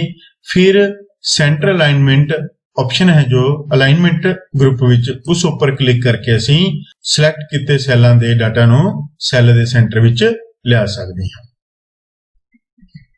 ਹੁਣ ਮੰਨ ਲਵੋ ਅਸੀਂ ਇਸ ਪਹਿਲੀ ਰੋ ਤੋਂ ਪਹਿਲਾਂ ਕੁਝ ਹੈਡਿੰਗ ਲਿਖਣਾ ਸੀ, ਰਿਜ਼ਲਟ ਆਫ 9th ਕਲਾਸ, ਪਰੰਤੂ ਇਸ ਸੈੱਲ ਤੋਂ ਪਹਿਲਾਂ ਸਾਡੇ ਕੋਲ ਕੋਈ ਵੀ ਰੋ ਖਾਲੀ ਨਹੀਂ ਹੈ। ਜੇਕਰ ਅਸੀਂ ਇਸ 1 ਨੰਬਰ ਰੋ ਤੋਂ ਪਹਿਲਾਂ ਇੱਕ ਨਵੀਂ ਰੋ ਦਾਖਲ ਕਰਨਾ ਚਾਹੁੰਦੇ ਹਾਂ ਤਾਂ ਉਸ ਰੋ ਹੈਡਰ ਉੱਪਰ ਰਾਈਟ ਕਲਿੱਕ ਕਰੋ ਜਿਸ ਤੋਂ ਪਹਿਲਾਂ ਤੁਸੀਂ ਨਵੀਂ ਰੋ ਦਾਖਲ ਕਰਨਾ ਚਾਹੁੰਦੇ ਹੋ। ਰਾਈਟ ਕਲਿੱਕ ਕਰਨ ਤੋਂ ਬਾਅਦ ਇਨਸਰਟ ਨਾਮ ਦੀ ਇੱਕ ਆਪਸ਼ਨ ਨਜ਼ਰ ਆਵੇਗੀ, ਉਸ ਉੱਪਰ ਕਲਿੱਕ ਕਰੋ। ਇਸ ਤਰ੍ਹਾਂ ਜੋ ਡਾਟਾ ਸੀ ਲਿਖਿਆ ਹੋਇਆ ਸਾਡਾ, ਉਹ ਨੀਚੇ ਵੱਲ ਮੂਵ ਹੋ ਜਾਵੇਗਾ ਅਤੇ ਉਸ ਤੋਂ ਪਹਿਲਾਂ ਇੱਕ ਨਵੀਂ ਰੋ ਬਣ ਜਾਵੇਗੀ। ਆਓ ਇਸ ਰੋ ਦੀ ਹਾਈਟ ਥੋੜੀ ਜਿਹੀ ਵਧਾਉਂਦੇ ਹਾਂ, ਫਿਰ ਇਸ ਵਿੱਚ ਕੁਝ ਡਾਟਾ ਲਿਖਦੇ ਹਾਂ। Result of 9th class. Data ਲਿਖਣ ਉਪਰੰਤ ਅਸੀਂ ਐਂਟਰ ਕੀ ਪ੍ਰੈਸ ਕੀਤੀ। ਹੁਣ ਅਸੀਂ ਇਸ ਡਾਟਾ ਦਾ ਫੌਂਟ ਸਾਈਜ਼ ਵੱਡਾ ਕਰਨਾ ਹੈ, ਜਿਸ ਲਈ ਅਸੀਂ ਫੌਂਟ ਸਾਈਜ਼ ਆਪਸ਼ਨ ਵਿੱਚ ਜਾ ਕੇ ਆਪਣੀ ਜ਼ਰੂਰਤ ਅਨੁਸਾਰ ਸਾਈਜ਼ ਨੂੰ ਸੈੱਟ ਕਰ ਸਕਦੇ ਹਾਂ। ਫੌਂਟ ਦਾ ਸਾਈਜ਼ ਘਟਾਉਣ ਜਾਂ ਵਧਾਉਣ ਲਈ ਇਸ ਨਾਲ ਹੀ ਦੋ ਆਪਸ਼ਨਸ ਹੋਰ ਮੌਜੂਦ ਹਨ। ਪਹਿਲੀ ਆਪਸ਼ਨ ਹੈ ਇਨਕਰੀਜ਼ਡ ਫੌਂਟ ਸਾਈਜ਼, ਦੂਸਰੀ ਆਪਸ਼ਨ ਹੈ decrease font size. Increase font size ਦੀ ਸਹਾਇਤਾ ਨਾਲ ਅਸੀਂ ਸਿਲੈਕਟ ਕੀਤੇ ਸੈੱਲਾਂ ਵਿੱਚ ਜੋ ਡਾਟਾ ਮੌਜੂਦ ਹੈ ਉਹਨਾਂ ਦਾ ਸਾਈਜ਼ ਵਧਾ ਸਕਦੇ ਹਾਂ, ਜਿਵੇਂ ਕਿ ਤੁਸੀਂ ਦੇਖ ਰਹੇ ਹੋ। ਅਤੇ ਡਿਕਰੀਜ਼ ਫੌਂਟ ਸਾਈਜ਼ ਦੀ ਸਹਾਇਤਾ ਨਾਲ ਅਸੀਂ ਸਿਲੈਕਟ ਕੀਤੇ ਸੈੱਲਾਂ ਵਿੱਚ ਜੋ ਡਾਟਾ ਹੈ ਉਹਦਾ ਸਾਈਜ਼ ਘਟਾ ਸਕਦੇ ਹਾਂ। ਆਓ ਅਸੀਂ ਹੁਣ ਕੁਝ ਹੋਰ ਫਾਰਮੈਟਿੰਗ ਆਪਸ਼ਨਸ ਜੋ ਰਹਿ ਗਈਆਂ ਹਨ ਉਹਨਾਂ ਸੰਬੰਧੀ ਵੀ ਡਿਸਕਸ ਕਰੀਏ। ਬੋਲਡ ਅਤੇ ਇਟੈਲਿਕ, ਇਹਨਾਂ ਦੋਵੇਂ ਕਮਾਂਡਸ ਬਾਰੇ ਤੁਹਾਨੂੰ ਪਤਾ ਲੱਗ ਚੁੱਕਿਆ ਹੈ। ਅੰਡਰਲਾਈਨ ਕਮਾਂਡ ਦੀ ਵਰਤੋਂ ਕਰਦੇ ਹੋਏ ਅਸੀਂ ਕਿਸੇ ਡਾਟਾ ਨੀਚੇ ਅੰਡਰਲਾਈਨ ਕਰ ਸਕਦੇ ਹਾਂ।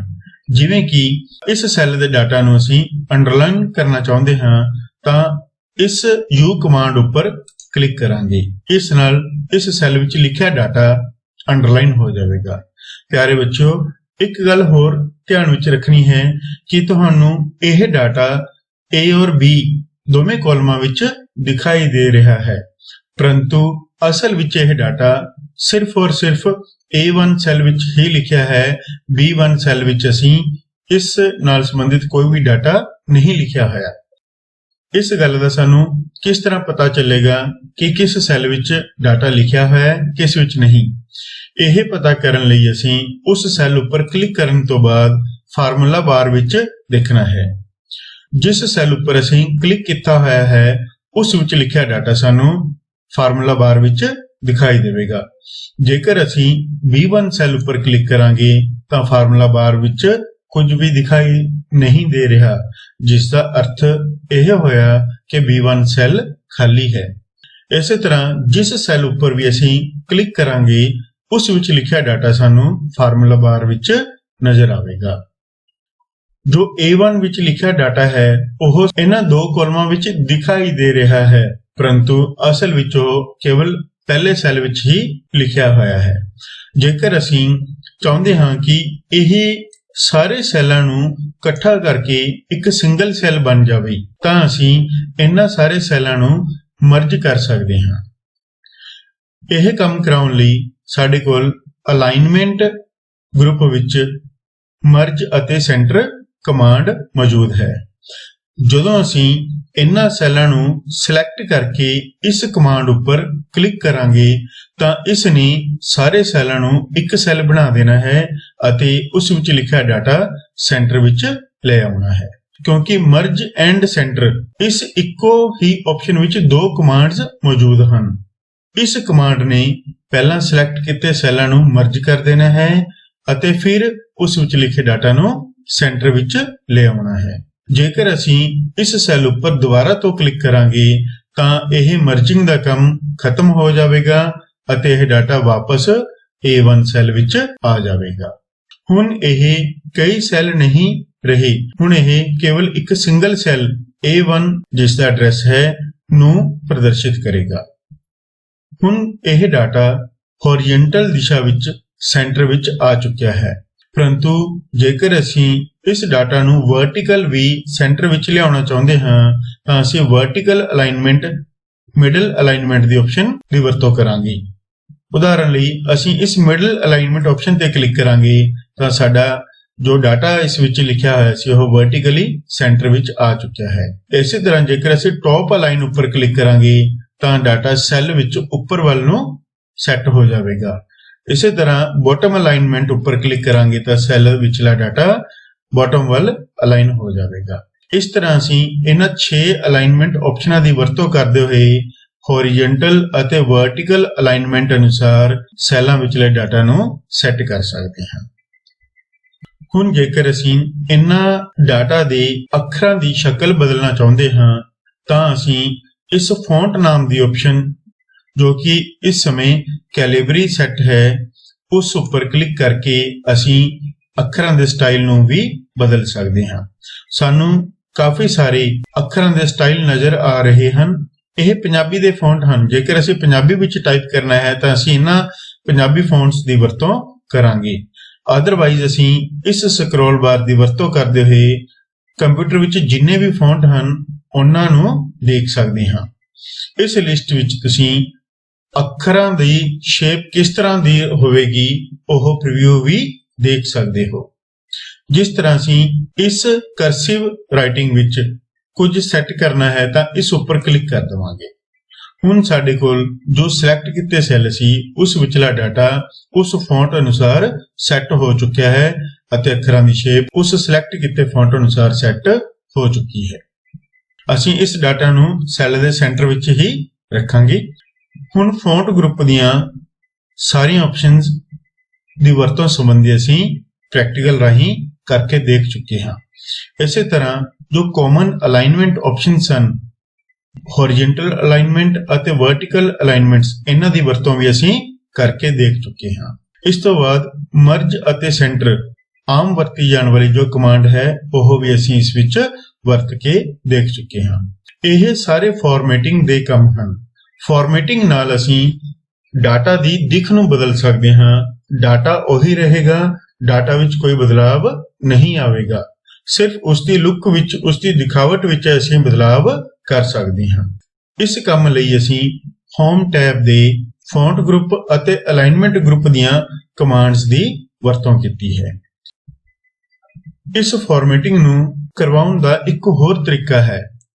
ਇਸ ਫਾਰਮੈਟਿੰਗ ਨੂੰ ਕਰਵਾਉਣ ਲਈ ਅਸੀਂ ਫੌਂਟ ਗਰੁੱਪ ਦੇ ਨਿਚਲੇ ਪਾਸੇ ਇੱਕ ਛੋਟਾ ਜਿਹਾ ਐਰੋ, ਜਿਸ ਨੂੰ ਡਾਇਲੌਗ ਲਾਂਚਰ ਕਿਹਾ ਜਾਂਦਾ ਹੈ, ਉਸ ਉੱਪਰ ਕਲਿੱਕ ਕਰਕੇ ਵੀ ਇੱਕ ਫਾਰਮੈਟ ਸੈੱਲ ਡਾਇਲੌਗ ਬਾਕਸ ਖੋਲ ਸਕਦੇ ਹਾਂ। ਇਸ ਵਿੱਚ ਵੀ ਲਗਭਗ ਸਾਰੀਆਂ ਉਹ ਆਪਸ਼ਨਸ ਮੌਜੂਦ ਹਨ ਜੋ ਅਸੀਂ ਫੌਂਟ ਜਾਂ ਅਲਾਈਨਮੈਂਟ ਗਰੁੱਪ ਵਿੱਚ ਸੈੱਟ ਕੀਤੀਆਂ ਸਨ। ਇਸ ਡਾਇਲੌਗ ਬਾਕਸ ਵਿੱਚ ਫੌਂਟ ਟੈਬ ਵਿੱਚ ਫੌਂਟ ਗਰੁੱਪ ਦੀਆਂ ਆਪਸ਼ਨਸ ਹਨ, ਜਦਕਿ ਅਲਾਈਨਮੈਂਟ ਟੈਬ ਦੇ ਉੱਪਰ ਅਲਾਈਨਮੈਂਟ ਗਰੁੱਪ ਦੀਆਂ ਆਪਸ਼ਨਸ ਮੌਜੂਦ ਹਨ, ਹੌਰੀਜ਼ੌਂਟਲ ਅਲਾਈਨਮੈਂਟ ਅਤੇ ਵਰਟੀਕਲ। ਇਸ ਤੋਂ ਇਲਾਵਾ ਮਰਜ ਸੈੱਲ ਦੀ ਆਪਸ਼ਨ ਵੀ ਇਸ ਵਿੱਚ ਮੌਜੂਦ ਹੈ।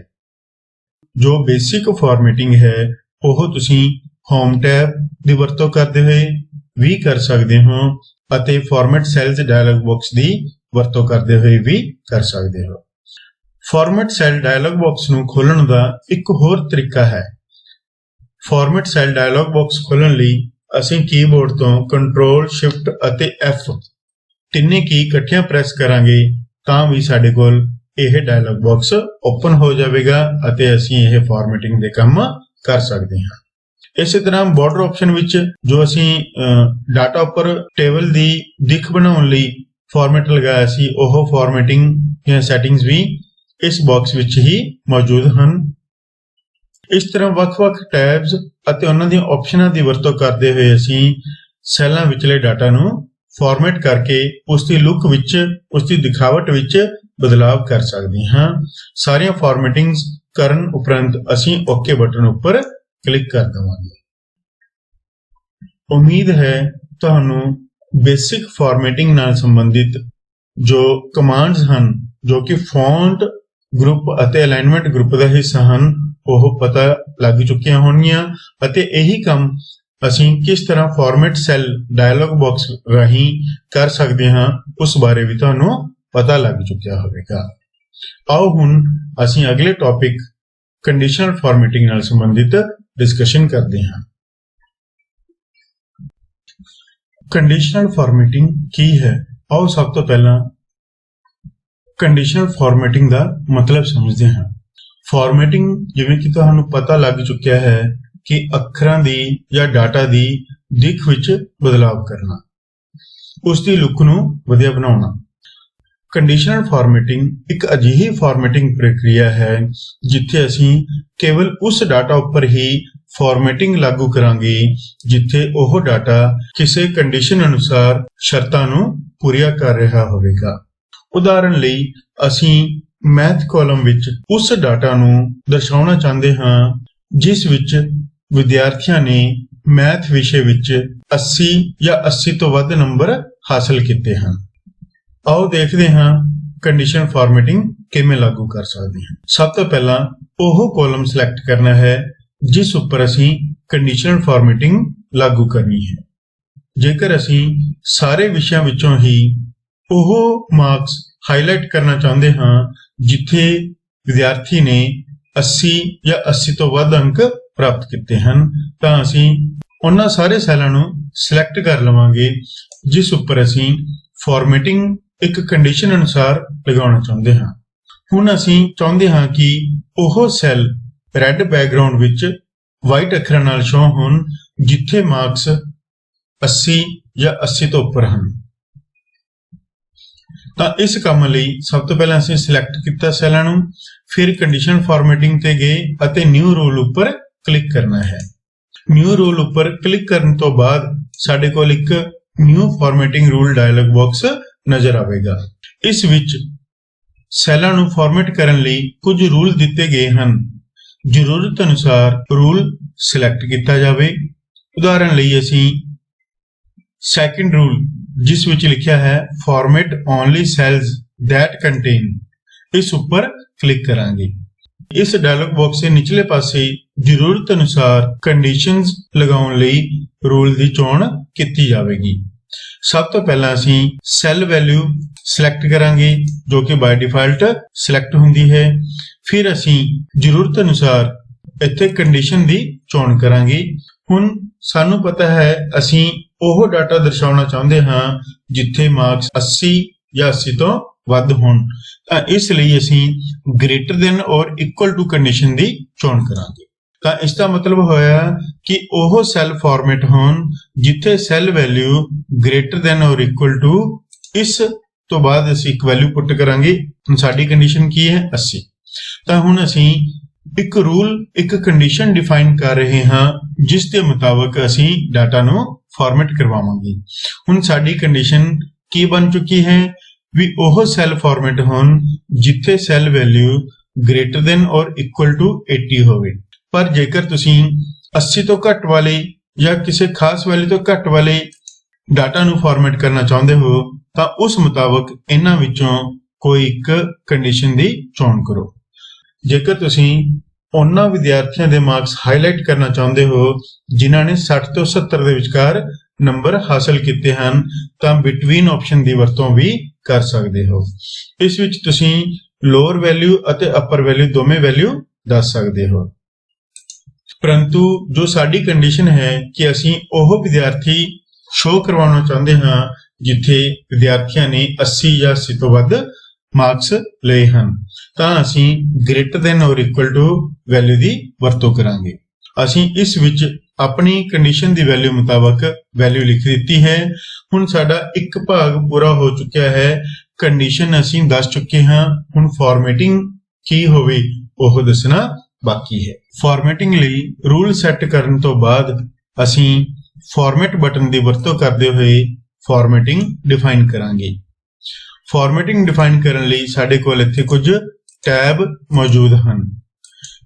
ਅਸੀਂ ਸਭ ਤੋਂ ਪਹਿਲਾਂ ਫੌਂਟ ਕਲਰ ਸੈੱਟ ਕਰਨਾ ਹੈ। ਫੌਂਟ ਕਲਰ ਵਾਈਟ ਸੈੱਟ ਕਰਨਾ ਹੈ ਅਤੇ ਫਿਲ ਕਲਰ ਬੈਕਗ੍ਰਾਉਂਡ ਦਾ ਕਲਰ ਹੈ ਜੋ ਉਹ ਰੈੱਡ ਸੈੱਟ ਕਰਨਾ ਹੈ। ਜਿਵੇਂ ਕਿ ਅਸੀਂ ਸ਼ੁਰੂ ਵਿੱਚ ਫਾਰਮੈਟਿੰਗ ਇਹ ਡਿਸਾਈਡ ਕੀਤੀ ਸੀ ਕਿ ਜੋ ਬੈਕਗ੍ਰਾਉਂਡ ਹੈ ਉਹ ਰੈੱਡ ਰਵੇ ਅਤੇ ਜੋ ਅੱਖਰਾਂ ਦਾ ਰੰਗ ਹੈ ਉਹ ਵਾਈਟ ਰਵੇ। ਇਹ ਫਾਰਮੈਟਿੰਗ ਅਸੀਂ ਕਿੱਥੇ ਲਾਗੂ ਕਰਨੀ ਸੀ ਜਿੱਥੇ ਵਿਦਿਆਰਥੀ ਨੇ 80 ਜਾਂ 80 ਤੋਂ ਵੱਧ ਮਾਰਕਸ ਹਾਸਲ ਕੀਤੇ ਹਨ। ਤਾਂ ਇਸ ਤਰ੍ਹਾਂ ਅਸੀਂ ਕੰਡੀਸ਼ਨ ਵੀ ਸੈੱਟ ਕਰ ਚੁੱਕੇ ਹਾਂ ਅਤੇ ਉਹਦਾ ਫਾਰਮੈਟਿੰਗ ਰੂਲ ਵੀ ਦੱਸ ਚੁੱਕੇ ਹਾਂ। ਆਓ ਹੁਣ ਓਕੇ ਤੇ ਕਲਿੱਕ ਕਰਦੇ ਹਾਂ। ਇੱਥੇ ਤੁਹਾਨੂੰ ਜੋ ਫਾਰਮੈਟਿੰਗ ਹੈ ਉਹ ਉਸ ਦਾ ਪ੍ਰੀਵਿਊ ਦਿਖਾਈ ਦੇ ਰਿਹਾ ਹੈ। ਇਸ ਤਰ੍ਹਾਂ ਅਸੀਂ ਕੰਡੀਸ਼ਨਲ ਫਾਰਮੈਟਿੰਗ ਲਈ ਜੋ ਜ਼ਰੂਰੀ ਆਪਸ਼ਨਸ ਸੀ ਉਹ ਸੈੱਟ ਕਰ ਚੁੱਕੇ ਹਾਂ। ਕੰਡੀਸ਼ਨ ਅਤੇ ਉਸ ਦੀ ਵੈਲਿਊ ਸੈੱਟ ਕਰ ਚੁੱਕੇ ਹਾਂ ਅਤੇ ਇਸ ਕੰਡੀਸ਼ਨ ਉੱਪਰ ਕੀ ਫਾਰਮੈਟਿੰਗ ਹੋਵੇ ਉਹ ਦੱਸ ਚੁੱਕੇ ਹਾਂ। ਆਓ ਹੁਣ ਓਕੇ ਤੇ ਕਲਿੱਕ ਕਰਕੇ ਕੰਡੀਸ਼ਨਲ ਫਾਰਮੈਟਿੰਗ ਲਾਗੂ ਕਰਦੇ ਹਾਂ। ਜਿਵੇਂ ਕਿ ਹੁਣ ਤੁਸੀਂ ਦੇਖ ਰਹੇ ਹੋ ਸਿਰਫ ਉਹ ਸੈੱਲ ਹੀ ਫਾਰਮੈਟ ਹੋਏ ਹਨ ਜਿੱਥੇ ਦਿੱਤੀ ਗਈ ਕੰਡੀਸ਼ਨ ਪੂਰੀ ਹੋ ਰਹੀ ਸੀ। ਬਾਕੀ ਸੈੱਲਾਂ ਵਿੱਚ ਫਾਰਮੈਟਿੰਗ ਲਾਗੂ ਨਹੀਂ ਹੋਈ। ਜੇਕਰ ਅਸੀਂ ਬਾਅਦ ਵਿੱਚ ਵੀ ਕਿਸੇ ਵੈਲਿਊ ਨੂੰ ਬਦਲਾਂਗੇ ਤਾਂ ਫਾਰਮੈਟਿੰਗ ਉਹਨਾਂ ਸੈੱਲਾਂ ਉੱਪਰ ਆਪਣੇ ਆਪ ਹੋ ਜਾਵੇਗੀ ਅਤੇ ਮੰਨ ਲਓ ਇੱਥੇ ਮਾਰਕਸ ਹਨ 78 ਤਾਂ ਇੱਥੋਂ ਫਾਰਮੈਟਿੰਗ ਆਪਣੇ ਆਪ ਖਤਮ ਹੋ ਜਾਵੇਗੀ।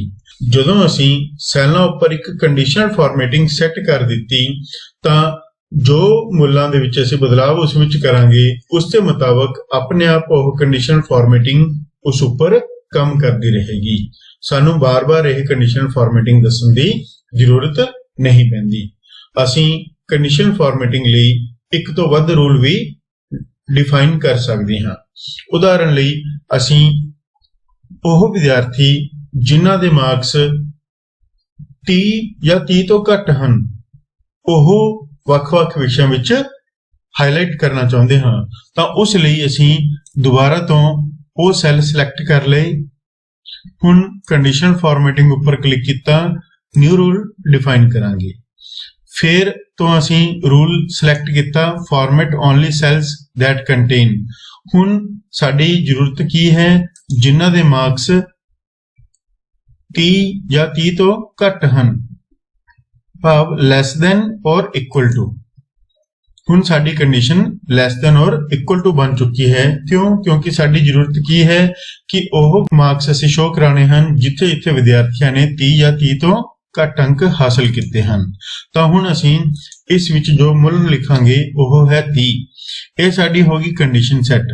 ਹੁਣ ਅਸੀਂ ਸੈੱਟ ਕੀ ਕਰਨਾ ਹੈ ਫਾਰਮੈਟਿੰਗ ਕੀ ਕਰਵਾਉਣਾ ਚਾਹੁੰਦੇ ਹਾਂ। ਅਸੀਂ ਚਾਹੁੰਦੇ ਹਾਂ ਉਹ ਵਿਦਿਆਰਥੀ ਨੀਲੇ ਰੰਗ ਵਿੱਚ ਅਤੇ ਵਾਈਟ ਕਲਰ ਵਿੱਚ ਸ਼ੋ ਹੋਣ। ਤਾਂ ਅਸੀਂ ਫਿਲ ਵਿੱਚ ਜਾ ਕੇ ਬਲੂ ਕਲਰ ਸੈੱਟ ਕਰ ਦਿੱਤਾ ਹੈ ਅਤੇ ਫੌਂਟ ਵਿੱਚ ਜਾ ਕੇ ਅਸੀਂ ਵਾਈਟ ਕਲਰ ਜਾਂ ਜਿਹੜਾ ਵੀ ਕਲਰ ਹੋਰ ਸੈੱਟ ਕਰਨਾ ਚਾਹੁੰਦੇ ਹਾਂ ਉਹ ਸੈੱਟ ਕਰ ਸਕਦੇ ਹਾਂ। ਹੁਣ ਅਸੀਂ ਓਕੇ ਤੇ ਕਲਿੱਕ ਕਰਾਂਗੇ। ਦੁਬਾਰਾ ਤੋਂ ਓਕੇ ਤੇ ਕਲਿੱਕ ਕਰਾਂਗੇ ਤਾਂ ਸਾਨੂੰ ਆਪਣੇ ਆਪ ਉਹ ਸੈੱਲ ਬਲੂ ਅਤੇ ਵਾਈਟ ਦੇ ਕੰਬੀਨੇਸ਼ਨ ਨਾਲ ਨਜ਼ਰ ਆਉਣਗੇ। ਇਸ ਤਰ੍ਹਾਂ ਅਸੀਂ ਸਿਲੈਕਟ ਕੀਤੇ ਸੈੱਲਾਂ ਉੱਪਰ ਇੱਕ ਜਾਂ ਇੱਕ ਤੋਂ ਵੱਧ ਫਾਰਮੈਟਿੰਗ ਰੂਲ ਵੀ ਆਪਣੀ ਜ਼ਰੂਰਤ ਅਨੁਸਾਰ ਲਾਗੂ ਕਰ ਸਕਦੇ ਹਾਂ। ਆਓ ਹੁਣ ਨਵੀਂ ਆਪਸ਼ਨ ਸੌਰਟਿੰਗ ਅਤੇ ਫਿਲਟਰਿੰਗ ਸੰਬੰਧੀ ਜਾਣਕਾਰੀ ਹਾਸਲ ਕਰਦੇ ਹਾਂ। ਸੌਰਟਿੰਗ ਕੀ ਹੈ? ਡਾਟਾ ਨੂੰ ਘਟਦੇ ਜਾਂ ਵੱਧਦੇ ਕ੍ਰਮ ਵਿੱਚ ਸੈੱਟ ਕਰਨਾ ਸੌਰਟਿੰਗ ਅਖਵਾਉਂਦਾ ਹੈ। ਜੇਕਰ ਅਸੀਂ ਕਿਸੇ ਵੀ ਕਾਲਮ ਉੱਪਰ ਡਾਟਾ ਨੂੰ ਘਟਦੇ ਜਾਂ ਵੱਧਦੇ ਕ੍ਰਮ ਵਿੱਚ ਸੈੱਟ ਕਰਨਾ ਹੈ ਤਾਂ ਸਭ ਤੋਂ ਪਹਿਲਾਂ ਉਸ ਡਾਟਾ ਨੂੰ ਸਿਲੈਕਟ ਕਰਨਾ ਹੈ। ਉਦਾਹਰਨ ਲਈ ਅਸੀਂ ਜੋ ਨਾਮ ਹਨ ਅਲਫਾਬੈਟਿਕਲੀ ਸ਼ੋ ਕਰਵਾਉਣਾ ਚਾਹੁੰਦੇ ਹਾਂ ਤਾਂ ਸਭ ਤੋਂ ਪਹਿਲਾਂ ਅਸੀਂ ਇਹਨਾਂ ਨੇਮਸ ਨੂੰ ਸਿਲੈਕਟ ਕੀਤਾ ਅਤੇ ਫਿਰ ਹੋਮ ਟੈਬ ਵਿੱਚ ਹੀ ਸੌਰਟ ਐਂਡ ਫਿਲਟਰਿੰਗ ਆਪਸ਼ਨ ਵਿੱਚ ਜਾ ਕੇ ਸੌਰਟ A to Z ਜੇਕਰ ਵੱਧਦੇ ਕ੍ਰਮ ਵਿੱਚ ਡਾਟਾ ਨੂੰ ਸੌਰਟ ਕਰਨਾ ਹੈ ਜਾਂ ਸੌਰਟ Z to A ਜੇਕਰ ਅਸੀਂ ਡਾਟਾ ਨੂੰ ਘਟਦੇ ਕ੍ਰਮ ਵਿੱਚ ਸੈੱਟ ਕਰਨਾ ਹੈ। ਜ਼ਰੂਰਤ ਅਨੁਸਾਰ ਕਲਿੱਕ ਕਰਾਂਗੇ। ਆਓ ਅਸੀਂ ਡਾਟਾ ਨੂੰ ਵੱਧਦੇ ਕ੍ਰਮ ਵਿੱਚ ਸੈੱਟ ਕਰੀਏ ਤਾਂ ਅਸੀਂ A to Z ਆਪਸ਼ਨ ਉੱਪਰ ਕਲਿੱਕ ਕਰਾਂਗੇ। ਇੱਕ ਡਾਇਲੌਗ ਬਾਕਸ ਆਵੇਗਾ। ਇਸ ਵਿੱਚ ਅਸੀਂ ਐਕਸਪੈਂਡ ਦ ਸਿਲੈਕਸ਼ਨ ਆਪਸ਼ਨ ਉੱਪਰ ਹੀ ਕਲਿੱਕ ਰੱਖਣਾ ਹੈ ਅਤੇ ਸੌਰਟ ਉੱਪਰ ਕਲਿੱਕ ਕਰ ਦੇਣਾ ਹੈ। ਇਹ ਆਪਸ਼ਨ ਆਪਣੇ ਆਪ ਜੋ ਇਹ ਰੋਜ਼ ਸ਼ਫਲ ਹੋਣਗੀਆਂ ਉੱਪਰ ਨੀਚੇ ਉਹਨਾਂ ਦੇ ਅਨੁਸਾਰ ਬਾਕੀ ਰੋਜ਼ ਨੂੰ ਵੀ ਸ਼ਫਲ ਕਰ ਦੇਵੇਗੀ। ਪਰ ਜੇਕਰ ਅਸੀਂ ਨਿਚਲੀ ਆਪਸ਼ਨ ਚੂਜ਼ ਕਰਦੇ ਹਾਂ ਤਾਂ ਇਸਨੇ ਕੇਵਲ ਇਸ ਕਾਲਮ ਦੀਆਂ ਵੈਲਿਊਜ਼ ਨੂੰ ਹੀ ਸ਼ਫਲ ਕਰਨਾ ਹੈ, ਸੌਰਟ ਕਰਨਾ ਹੈ। ਬਾਕੀ ਵੈਲਿਊਜ਼ ਉੱਪਰ ਕੋਈ ਇਫੈਕਟ ਸੌਰਟਿੰਗ ਦਾ ਨਹੀਂ ਪਵੇਗਾ। ਇਸ ਲਈ ਅਸੀਂ ਪੂਰੇ ਰਿਕਾਰਡਸ ਹੀ ਉੱਪਰ ਨੀਚੇ ਸ਼ਫਲ ਕਰਵਾਉਣਾ ਚਾਹੁੰਦੇ ਹਾਂ ਤਾਂ ਅਸੀਂ ਐਕਸਪੈਂਡ ਦਾ ਸਿਲੈਕਸ਼ਨ ਉੱਪਰ ਕਲਿੱਕ ਕਰਦੇ ਹੋਏ ਸੌਰਟ ਬਟਨ ਉੱਪਰ ਕਲਿੱਕ ਕਰਾਂਗੇ। ਇਸ ਤਰ੍ਹਾਂ ਸਾਰੀਆਂ ਰੋਜ਼ ਆਪਣੇ ਆਪ ਅਲਫਾਬੈਟਿਕਲੀ ਸੈੱਟ ਹੋ ਚੁੱਕੀਆਂ ਹਨ।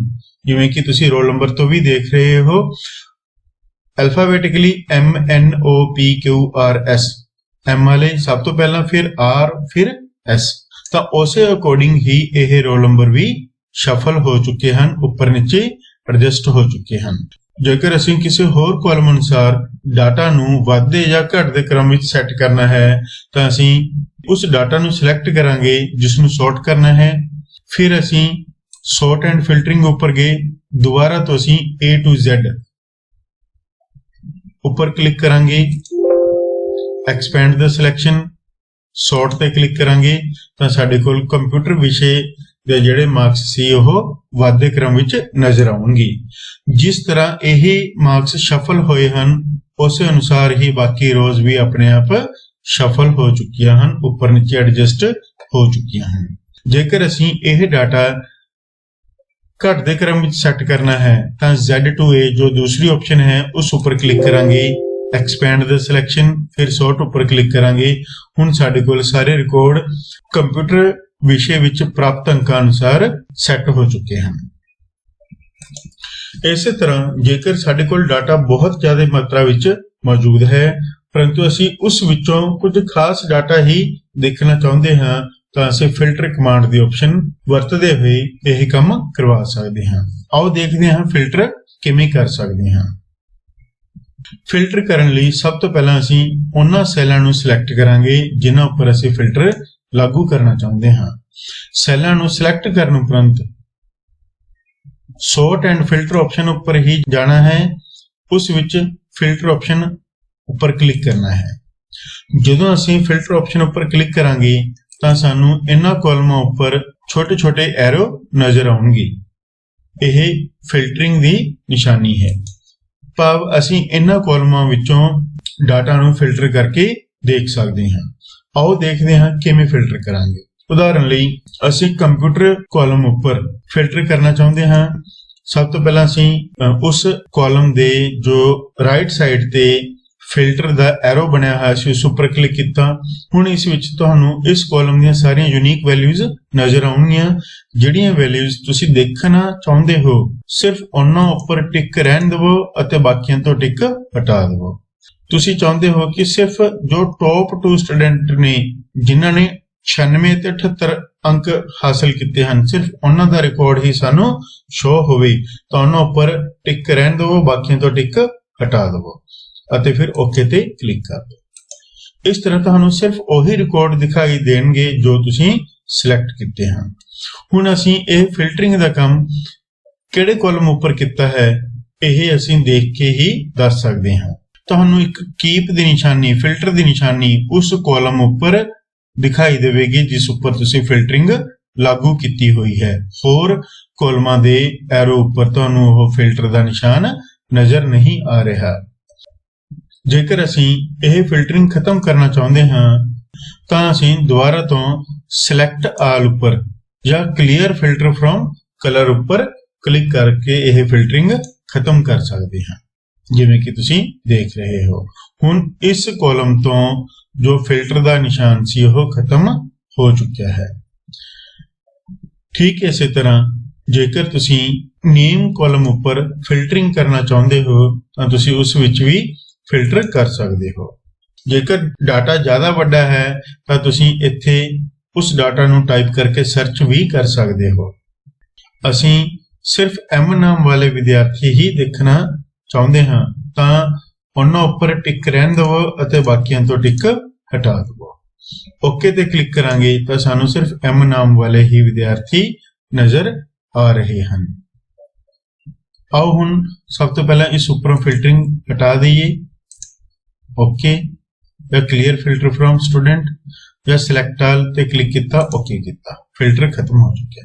ਹੁਣ ਅਸੀਂ ਫਿਲਟਰ ਨੂੰ ਲਾਗੂ ਕਰਨ ਦਾ ਇੱਕ ਹੋਰ ਤਰੀਕਾ ਦੇਖਦੇ ਹਾਂ, ਨੰਬਰ ਫਿਲਟਰਿੰਗ। ਇਸ ਵਿੱਚ ਦਿੱਤੀਆਂ ਗਈਆਂ ਕੰਡੀਸ਼ਨਾਂ ਅਨੁਸਾਰ ਅਸੀਂ ਫਿਲਟਰਿੰਗ ਸੈੱਟ ਕਰ ਸਕਦੇ ਹਾਂ।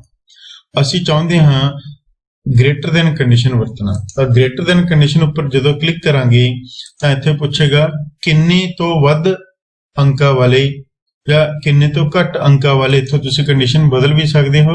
ਅਸੀਂ ਗ੍ਰੇਟਰ ਦੈਨ ਦੇ ਮੁਤਾਬਕ ਸੈੱਟ ਕਰਨਾ। ਅਸੀਂ ਚਾਹੁੰਦੇ ਹਾਂ ਕਿ ਜਿਨ੍ਹਾਂ ਦੇ ਮਾਰਕਸ 50 ਜਾਂ 50 ਤੋਂ ਵੱਧ ਆਏ ਹਨ ਉਹਨਾਂ ਦਾ ਰਿਕਾਰਡ ਸ਼ੋ ਹੋਵੇ, ਤਾਂ ਅਸੀਂ ਇੱਥੇ ਕੀ ਲਿਖ ਦਿੱਤਾ 50। ਓਕੇ ਤੇ ਕਲਿੱਕ ਕਰਾਂਗੇ ਤਾਂ ਸਾਡੇ ਕੋਲ ਇਸ ਫੀਲਡ ਉੱਪਰ ਜਿਨ੍ਹਾਂ ਦੇ ਮਾਰਕਸ 50 ਜਾਂ 50, ਅਸੀਂ ਸਿਰਫ ਕੰਪਿਊਟਰ ਫੀਲਡ ਉੱਪਰ ਲਗਾਈ ਹੈ ਫਿਲਟਰਿੰਗ, ਇਸ ਲਈ ਅਸੀਂ ਸਿਰਫ ਇਸ ਕਾਲਮ ਦੇ ਮੁਤਾਬਕ ਹੀ ਫਿਲਟਰ ਕਰਕੇ ਦੇਖ ਰਹੇ ਹਾਂ। ਇਸ ਕਾਲਮ ਵਿੱਚ ਸਿਰਫ ਇਹਨਾਂ 3 ਸੈੱਲਾਂ ਵਿੱਚ ਹੀ ਜੋ ਡਾਟਾ ਹੈ 50 ਜਾਂ 50 ਤੋਂ ਵੱਧ ਸੀ, ਇਸ ਲਈ ਸਾਨੂੰ ਇਹ ਤਿੰਨੇ ਹੀ ਰਿਕਾਰਡ ਦਿਖਾਈ ਦੇ ਰਹੇ ਹਨ ਅਤੇ ਬਾਕੀ ਰਿਕਾਰਡ ਦਿਖਾਈ ਨਹੀਂ ਦੇ ਰਹੇ। ਪਰ ਜੇਕਰ ਅਸੀਂ ਇਹ ਫਿਲਟਰਿੰਗ ਚੇਂਜ ਕਰਨਾ ਚਾਹੁੰਦੇ ਹਾਂ, ਫਿਲਟਰਿੰਗ ਮੰਨ ਲਓ ਲੈਸ ਦੈਨ ਸੈੱਟ ਕਰਨਾ ਚਾਹੁੰਦੇ ਹਾਂ, ਅਸੀਂ ਚਾਹੁੰਦੇ ਹਾਂ ਜਿਨ੍ਹਾਂ ਦੇ ਮਾਰਕਸ 50 ਜਾਂ 50 ਤੋਂ ਘੱਟ ਹਨ ਉਹ ਨਜ਼ਰ ਆਉਣ। ਓਕੇ ਤੇ ਕਲਿੱਕ ਕਰਾਂਗੇ ਤਾਂ ਸਾਡੇ ਕੋਲ ਉਸ ਫਿਲਟਰ ਕੰਡੀਸ਼ਨ ਦੇ ਮੁਤਾਬਕ ਹੁਣ ਰਿਕਾਰਡ ਨਜ਼ਰ ਆ ਰਹੇ ਹਨ। ਵੈਸੇ ਤਾਂ ਸੌਰਟ ਅਤੇ ਫਿਲਟਰਿੰਗ ਕਮਾਂਡਸ ਵਿੱਚ ਬਹੁਤ ਕੁਝ ਹੈ, ਪਰੰਤੂ ਅਸੀਂ ਤੁਹਾਨੂੰ ਸੌਰਟਿੰਗ ਅਤੇ ਫਿਲਟਰਿੰਗ ਨਾਲ ਸੰਬੰਧਿਤ ਕੁਝ ਬੇਸਿਕ ਗੱਲਾਂ ਕਲੀਅਰ ਕਰਨ ਦੀ ਕੋਸ਼ਿਸ਼ ਕੀਤੀ ਹੈ। ਜਦੋਂ ਤੁਹਾਨੂੰ ਇਹ ਬੇਸਿਕ ਚੀਜ਼ਾਂ ਕਲੀਅਰ ਹੋ ਗਈਆਂ ਤਾਂ ਤੁਸੀਂ ਉਹਨਾਂ ਵਿੱਚ ਮੌਜੂਦ ਐਡਵਾਂਸਡ ਆਪਸ਼ਨਾਂ ਨੂੰ ਵੀ ਆਸਾਨੀ ਨਾਲ ਸਿੱਖ ਸਕੋਗੇ। ਇਸ ਲਈ ਸਾਡਾ ਜੋ ਟਾਰਗੇਟ ਹੈ, ਆਬਜੈਕਟਿਵ ਹੈ ਇਸ ਵੀਡੀਓ ਵਿੱਚ ਤੁਹਾਨੂੰ ਸਮਝਾਉਣ ਦਾ, ਕੇਵਲ ਬੇਸਿਕ ਚੀਜ਼ਾਂ ਉੱਪਰ ਅਸੀਂ ਤੁਹਾਨੂੰ ਦੱਸ ਰਹੇ ਹਾਂ ਤਾਂ ਕਿ ਤੁਹਾਨੂੰ ਉਹਨਾਂ ਦੀ ਵਰਤੋਂ ਕਰਨੀ ਆ ਜਾਵੇ ਅਤੇ ਉਸ ਤੋਂ ਬਾਅਦ ਤੁਸੀਂ ਐਡਵਾਂਸ ਲੈਵਲ ਦੇ ਉੱਪਰ ਵੀ ਉਹਨਾਂ ਕਮਾਂਡਸ ਨੂੰ ਸਿੱਖ ਕੇ ਆਪਣੀ ਮੁਹਾਰਤ ਐਕਸਲ ਵਿੱਚ ਬਣਾ ਸਕਦੇ ਹੋ। ਆਓ ਹੁਣ ਅਸੀਂ ਫਾਰਮੂਲੇ ਤੇ ਫੰਕਸ਼ਨਾਂ ਉੱਪਰ ਕੰਮ ਕਰਨਾ ਸਿੱਖੀਏ। ਅਸੀਂ ਫਿਲਟਰਿੰਗ ਆਪਸ਼ਨਸ ਖਤਮ ਕਰ ਰਹੇ ਹਾਂ। ਅਸੀਂ ਚਾਹੁੰਦੇ ਹਾਂ ਕਿ ਫਿਲਟਰ ਹੀ ਖਤਮ ਹੋ ਜਾਣ ਤਾਂ ਅਸੀਂ ਫਿਲਟਰ ਵਿੱਚ ਜਾ ਕੇ ਸੌਰਟ ਐਂਡ ਫਿਲਟਰ ਵਿੱਚ ਜਾ ਕੇ ਫਿਲਟਰ ਆਪਸ਼ਨ ਉੱਪਰ ਦੁਬਾਰਾ ਕਲਿੱਕ ਕਰਾਂਗੇ ਤਾਂ ਇਹ ਫਿਲਟਰ ਖਤਮ ਹੋ ਜਾਣਗੇ। ਆਓ ਹੁਣ ਅਸੀਂ ਟੋਟਲ ਕਾਲਮ ਵਿੱਚ ਟੋਟਲ ਕੈਲਕੂਲੇਟ ਕਰੀਏ ਅਤੇ ਪਰਸੈਂਟੇਜ ਕਾਲਮ ਵਿੱਚ ਪਰਸੈਂਟੇਜ ਕੈਲਕੂਲੇਟ ਕਰੀਏ। ਅਸੀਂ ਚਾਹੁੰਦੇ ਹਾਂ ਕਿ ਇਹਨਾਂ ਚਾਰੇ ਵਿਸ਼ਿਆਂ ਦੇ ਅੰਕ ਜੁੜਨ ਤੋਂ ਬਾਅਦ ਸਾਨੂੰ ਇਸ ਸੈੱਲ ਵਿੱਚ ਦਿਖਾਈ ਦੇਣ, ਤਾਂ ਉਸ ਲਈ ਅਸੀਂ ਫਾਰਮੂਲੇ ਦੀ ਵਰਤੋਂ ਵੀ ਕਰ ਸਕਦੇ ਹਾਂ ਅਤੇ ਫੰਕਸ਼ਨ ਦੀ ਵਰਤੋਂ ਵੀ ਕਰ ਸਕਦੇ ਹਾਂ। ਫਾਰਮੂਲੇ ਤੇ ਫੰਕਸ਼ਨ ਵਿੱਚ ਕੀ ਅੰਤਰ ਹੈ? ਫੰਕਸ਼ਨ ਪਹਿਲਾਂ ਤੋਂ ਹੀ ਪਰਿਭਾਸ਼ਿਤ ਫਾਰਮੂਲੇ ਹੁੰਦੇ ਹਨ ਜੋ ਕਿ ਐਕਸਲ ਵਿੱਚ ਬਣੇ ਬਣਾਏ ਸਾਨੂੰ ਪ੍ਰਦਾਨ ਕੀਤੇ ਜਾਂਦੇ ਹਨ। ਹਰ ਇੱਕ ਫੰਕਸ਼ਨ ਦਾ ਇੱਕ ਨਾਮ ਹੁੰਦਾ ਹੈ, ਜਦਕਿ ਫਾਰਮੂਲੇ ਦਾ ਕੋਈ ਨਾਮ ਨਹੀਂ ਹੁੰਦਾ। ਉਸ ਵਿੱਚ ਅਸੀਂ ਬੇਸਿਕ ਆਪਰੇਟਰ ਜੋੜ, ਘਟਾਓ, ਗੁਣਾ, ਭਾਗ ਆਦਿ ਦੇ ਚਿੰਨ੍ਹਾਂ ਦੀ ਵਰਤੋਂ ਕਰਦੇ ਹੋਏ ਕੈਲਕੂਲੇਸ਼ਨ ਕਰਨ ਲਈ ਕੁਝ ਵੈਲਿਊਜ਼ ਲਿਖਾਂਗੇ ਅਤੇ ਐਕਸਲ ਨੇ ਆਪਣੇ ਆਪ ਉਸ ਫਾਰਮੂਲੇ ਵਿੱਚ ਲਿਖੇ ਆਪਰੇਟਰਾਂ ਦੀ ਸਹਾਇਤਾ ਨਾਲ ਉਹ ਕੰਮ ਕਰਵਾ ਦੇਣਾ ਹੈ। ਅਸੀਂ ਦੋਵੇਂ ਚੀਜ਼ਾਂ ਇਸ ਐਗਜ਼ਾਮਪਲ ਵਿੱਚ ਦੇਖਾਂਗੇ, ਕਿਵੇਂ ਅਸੀਂ ਫਾਰਮੂਲਾ ਵਰਤਾਂਗੇ, ਕਿਵੇਂ ਅਸੀਂ ਫੰਕਸ਼ਨ ਵਰਤਾਂਗੇ। ਫਾਰਮੂਲਾ ਜਾਂ ਫੰਕਸ਼ਨ ਵਰਤਣ ਲਈ ਸਾਨੂੰ ਉਸ ਸੈੱਲ ਵਿੱਚ ਸਭ ਤੋਂ ਪਹਿਲਾਂ ਬਰਾਬਰ ਹੈ ਦੀ ਨਿਸ਼ਾਨੀ ਲਗਾਉਣੀ ਪੈਂਦੀ ਹੈ, ਕਿਉਂਕਿ ਐਕਸਲ ਵਿੱਚ ਕੋਈ ਵੀ ਫਾਰਮੂਲਾ ਜਾਂ ਫੰਕਸ਼ਨ ਬਰਾਬਰ ਹੈ ਦੀ ਨਿਸ਼ਾਨੀ ਤੋਂ ਸ਼ੁਰੂ ਹੁੰਦਾ ਹੈ। ਹੁਣ ਉਸ ਫੰਕਸ਼ਨ ਦਾ ਨਾਮ ਲਿਖਾਂਗੇ ਜਿਸ ਦੀ ਵਰਤੋਂ ਅਸੀਂ ਕਰਨਾ ਚਾਹੁੰਦੇ ਹਾਂ। ਸਮ ਕਰਾਉਣ ਲਈ ਇਸ ਵਿੱਚ ਸਮ ਨਾਮ ਦਾ ਇੱਕ ਫੰਕਸ਼ਨ ਮੌਜੂਦ ਹੈ। ਅਸੀਂ ਕੀਬੋਰਡ ਤੋਂ ਸਮ ਟਾਈਪ ਕੀਤਾ, ਫਿਰ ਗੋਲ ਬ੍ਰੈਕਟ ਸ਼ੁਰੂ ਕਰਨੇ ਹਨ ਅਤੇ ਸੈੱਲਾਂ ਦੀ ਰੇਂਜ ਜਿਨ੍ਹਾਂ ਦਾ ਅਸੀਂ ਜੋੜ ਕਰਵਾਉਣਾ ਚਾਹੁੰਦੇ ਹਾਂ ਉਹ ਇਸ ਵਿੱਚ ਲਿਖਣਾ ਹੈ। ਜਿਵੇਂ ਕਿ ਇਹ ਸੈੱਲ D3 ਹੈ, ਇਹ E3, F3 ਅਤੇ G3, ਤਾਂ ਇਸ ਤਰ੍ਹਾਂ ਸੈੱਲਾਂ ਦੀ ਰੇਂਜ D3 ਤੋਂ G3 ਬਣਦੀ ਹੈ। ਤਾਂ ਅਸੀਂ ਇਹ ਸੈੱਲ ਇਸ ਤਰ੍ਹਾਂ ਲਿਖਾਂਗੇ D3, ਰੇਂਜ ਦੱਸਣ ਲਈ ਅਸੀਂ ਕੋਲਨ ਅਤੇ E3, ਉਸ ਤੋਂ ਬਾਅਦ ਬ੍ਰੈਕਟ 1। ਤਾਂ ਇਹ ਅਸੀਂ ਫੰਕਸ਼ਨ ਦੀ ਵਰਤੋਂ ਕਰਦੇ ਹੋਏ ਐਕਸਲ ਨੂੰ ਕੈਲਕੂਲੇਸ਼ਨ ਕਰਨ ਲਈ ਕਹਿ ਰਹੇ ਹਾਂ। ਅਸੀਂ ਇਸ ਫਾਰਮੂਲੇ ਰਾਹੀਂ ਐਕਸਲ ਨੂੰ ਇਹ ਦੱਸ ਰਹੇ ਹਾਂ ਕਿ ਜੋ D3 ਤੋਂ E3 ਤੱਕ ਸੈੱਲ ਹਨ, ਅਸੀਂ ਉਹਨਾਂ ਦਾ ਸਮ ਕਰਾਉਣਾ ਹੈ। ਫਾਰਮੂਲਾ ਲਿਖਣ ਤੋਂ ਬਾਅਦ ਅਸੀਂ ਕੀਬੋਰਡ ਤੋਂ ਐਂਟਰ ਕੀ ਪ੍ਰੈਸ ਕਰਨੀ ਹੈ ਅਤੇ ਸਾਡੇ ਕੋਲ ਉਸ ਫਾਰਮੂਲੇ ਦੀ ਥਾਂ ਤੇ ਇੱਕ ਵੈਲਿਊ ਨਜ਼ਰ ਆਵੇਗੀ ਜੋ ਉਸ ਫਾਰਮੂਲੇ ਅਨੁਸਾਰ ਦਿੱਤੇ ਗਏ ਸੈੱਲਾਂ ਅਨੁਸਾਰ ਆਪਣੇ ਆਪ ਕੈਲਕੂਲੇਟ ਹੋਈ ਅਤੇ ਸਾਨੂੰ ਨਜ਼ਰ ਆਈ। ਜੇਕਰ ਅਸੀਂ ਇਸ ਵਿੱਚੋਂ ਕੋਈ ਵੈਲਿਊ ਚੇਂਜ ਕਰਦੇ ਹਾਂ ਤਾਂ ਉਸ ਅਨੁਸਾਰ ਆਪਣੇ ਆਪ ਫਾਰਮੂਲੇ ਨੇ ਰਿਜ਼ਲਟ ਨੂੰ ਬਦਲ ਲੈਣਾ ਹੈ।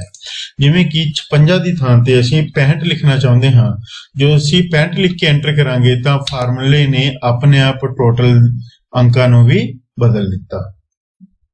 ਆਓ ਹੁਣ ਇਹੀ ਕੰਮ ਅਸੀਂ ਆਟੋ ਸਮ ਫੰਕਸ਼ਨ ਦੀ ਸਹਾਇਤਾ ਨਾਲ ਕਰਦੇ ਹਾਂ। ਆਟੋ ਸਮ ਕਰਨ ਲਈ ਅਸੀਂ ਸਭ ਤੋਂ ਪਹਿਲਾਂ ਉਹਨਾਂ ਸੈੱਲਾਂ ਨੂੰ ਸਿਲੈਕਟ ਕਰ ਲਵੋ ਜਿਨ੍ਹਾਂ ਦਾ ਅਸੀਂ ਟੋਟਲ ਕਰਨਾ ਹੈ ਅਤੇ ਉਸ ਸੈੱਲ ਨੂੰ ਵੀ ਸਿਲੈਕਟ ਕਰ ਲਵੋ ਜਿਸ ਵਿੱਚ ਅਸੀਂ ਟੋਟਲ ਕਰਨਾ ਹੈ।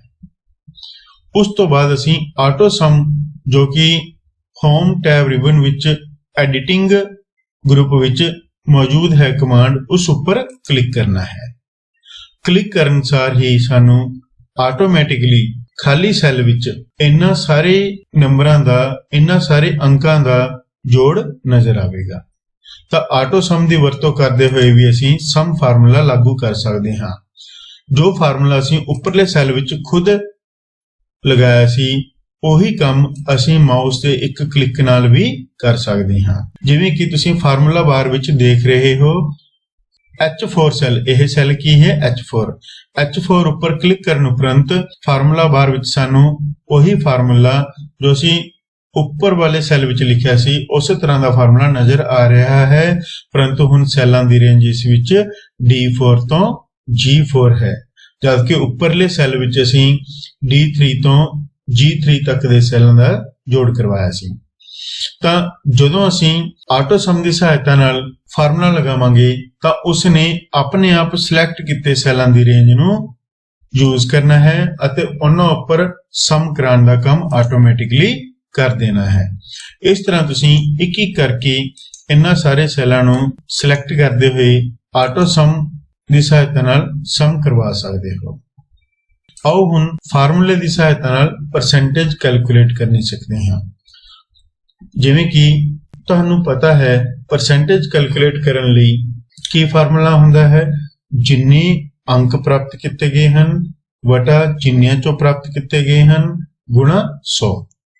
ਤਾਂ ਫਾਰਮੂਲਾ ਸ਼ੁਰੂ ਕਰਨ ਲਈ ਵੀ ਸਾਨੂੰ ਬਰਾਬਰ ਹੈ ਦੀ ਨਿਸ਼ਾਨੀ ਪਾਣੀ ਪਵੇਗੀ। ਹੁਣ ਕਿੰਨੇ ਪ੍ਰਾਪਤ ਕੀਤੇ ਹਨ, ਜੋ ਇਸ ਸੈੱਲ ਵਿੱਚ ਨਜ਼ਰ ਆ ਰਹੇ ਹਨ। ਇਸ ਸੈੱਲ ਵਿੱਚ ਕਿੰਨਾ ਨਜ਼ਰ ਆ ਰਿਹਾ ਹੈ 154, ਪਰ ਅਸੀਂ ਇੱਥੇ 154 ਨਹੀਂ ਲਿਖਣਾ, ਅਸੀਂ ਉਸ ਸੈੱਲ ਦਾ ਐਡਰੈਸ ਲਿਖਾਂਗੇ ਜਦੋਂ ਕੋਈ ਕੈਲਕੂਲੇਸ਼ਨ ਵਿੱਚ ਫਾਰਮੂਲੇ ਦੀ ਵਰਤੋਂ ਕਰਾਂਗੇ। 154 ਲਿਖ ਕੇ ਵੀ ਸਾਡੀ ਕੈਲਕੂਲੇਸ਼ਨ ਹੋ ਜਾਵੇਗੀ, ਪਰੰਤੂ ਜੇਕਰ ਅਸੀਂ ਇਸ ਟੋਟਲ ਨੂੰ ਬਦਲ ਦਈਏ ਤਾਂ ਪਰਸੈਂਟੇਜ ਨੇ ਆਪਣੇ ਆਪ ਉਸ ਪਰਸੈਂਟੇਜ ਨੂੰ ਨਹੀਂ ਬਦਲਣਾ, ਕਿਉਂਕਿ ਉਸਨੇ ਇੱਕ ਫਿਕਸ ਵੈਲਿਊ 154 ਉੱਪਰ ਹੀ ਪਰਸੈਂਟੇਜ ਕੈਲਕੂਲੇਟ ਕਰਨੀ ਹੈ। ਪਰੰਤੂ ਅਸੀਂ ਚਾਹੁੰਦੇ ਹਾਂ ਕਿ ਜੋ ਇਸ ਸੈੱਲ ਵਿੱਚ ਟੋਟਲ ਹੈ ਉਸ ਦੇ ਅਨੁਸਾਰ ਪਰਸੈਂਟੇਜ ਆਪਣੇ ਆਪ ਕੈਲਕੂਲੇਟ ਹੋਵੇ। ਤਾਂ ਇਸ ਲਈ ਅਸੀਂ ਇਸ ਸੈੱਲ ਦਾ ਐਡਰੈਸ H3 ਹੈ ਜੋ ਉਹ ਟਾਈਪ ਕਰਾਂਗੇ ਵਟਾ ਜਿੰਨਿਆਂ ਵਿੱਚੋਂ ਮਾਰਕਸ ਹਨ। ਕਿੰਨਿਆਂ ਵਿੱਚੋਂ ਮਾਰਕਸ? ਅਸੀਂ ਮੰਨ ਲੈਂਦੇ ਹਾਂ ਕਿ ਹਰ ਇੱਕ ਵਿਸ਼ਾ 100 ਨੰਬਰਾਂ ਦਾ ਸੀ, ਤਾਂ ਅਸੀਂ ਇੱਥੇ ਬਟਾ 400 ਲਿਖਾਂਗੇ ਗੁਣਾ 100 ਲਿਖਾਂਗੇ। ਇਹ ਬਣ ਚੁੱਕਿਆ ਹੈ ਸਾਡਾ ਇੱਕ ਫਾਰਮੂਲਾ। ਫਾਰਮੂਲਾ ਟਾਈਪ ਕਰਨ ਤੋਂ ਬਾਅਦ ਅਸੀਂ ਐਂਟਰ ਕੀ ਪ੍ਰੈਸ ਕਰਨੀ ਹੈ। ਸਾਡੇ ਕੋਲ ਆਪਣੇ ਆਪ ਉਸ ਦੀ ਜੋ ਵੈਲਿਊ ਹੋਵੇਗੀ ਕੈਲਕੂਲੇਟ ਹੋਣ ਤੋਂ ਬਾਅਦ ਨਜ਼ਰ ਆਵੇਗੀ। ਇਸੇ ਤਰ੍ਹਾਂ ਅਸੀਂ ਜੇਕਰ ਨਿਚਲੇ ਸੈੱਲਾਂ ਵਿੱਚ ਫਾਰਮੂਲਾ ਲਗਾਉਣਾ ਚਾਹੁੰਦੇ ਹਾਂ ਤਾਂ ਅਸੀਂ ਮੈਨੂਅਲ ਫਾਰਮੂਲਾ ਖੁਦ ਵੀ ਲਗਾ ਸਕਦੇ ਹਾਂ। ਬਰਾਬਰ ਹੈ ਪਾਇਆ, ਇਹ ਸੈੱਲ ਕਿਹੜਾ ਹੈ? H4। ਕੀਬੋਰਡ ਤੋਂ H4 ਟਾਈਪ ਕਰੋ ਜਾਂ ਇਸ ਸੈੱਲ ਉੱਪਰ ਕਲਿੱਕ ਕਰਕੇ ਵੀ ਅਸੀਂ ਸੈੱਲ ਐਡਰੈਸ ਪ੍ਰਾਪਤ ਕਰ ਸਕਦੇ ਹਾਂ। ਜਿਵੇਂ ਅਸੀਂ ਇਸ ਸੈੱਲ ਉੱਪਰ ਕਲਿੱਕ ਕੀਤਾ, H4 ਆਪਣੇ ਆਪ ਆ ਗਿਆ। ਬਟਾ ਕਿੰਨਿਆਂ ਚੋਂ ਨੇ? 400 ਚੋਂ ਗੁਣਾ 100। ਉਸ ਤੋਂ ਬਾਅਦ ਐਂਟਰ ਕੀ ਪ੍ਰੈਸ ਕਰਾਂਗੇ। ਸੈੱਲ ਵਿੱਚ ਲਿਖੇ ਗਏ ਅਸਲੀ ਕੰਟੈਂਟ ਸਾਨੂੰ ਇੱਥੇ ਨਜ਼ਰ ਕੀ ਆ ਰਿਹਾ ਹੈ? 75। ਪਰ ਇਸ ਵਿੱਚ ਅਸਲੀ ਕੰਟੈਂਟ ਅਸੀਂ ਕੀ ਲਿਖਿਆ ਸੀ? ਇੱਕ ਫਾਰਮੂਲਾ। ਜੋ ਕੀ ਫਾਰਮੂਲਾ ਲਿਖਿਆ ਸੀ ਉਹ ਫਾਰਮੂਲਾ ਦੇਖਣ ਲਈ ਅਸੀਂ ਫਾਰਮੂਲਾ ਬਾਰ ਵਿੱਚ ਦੇਖ ਸਕਦੇ ਹਾਂ।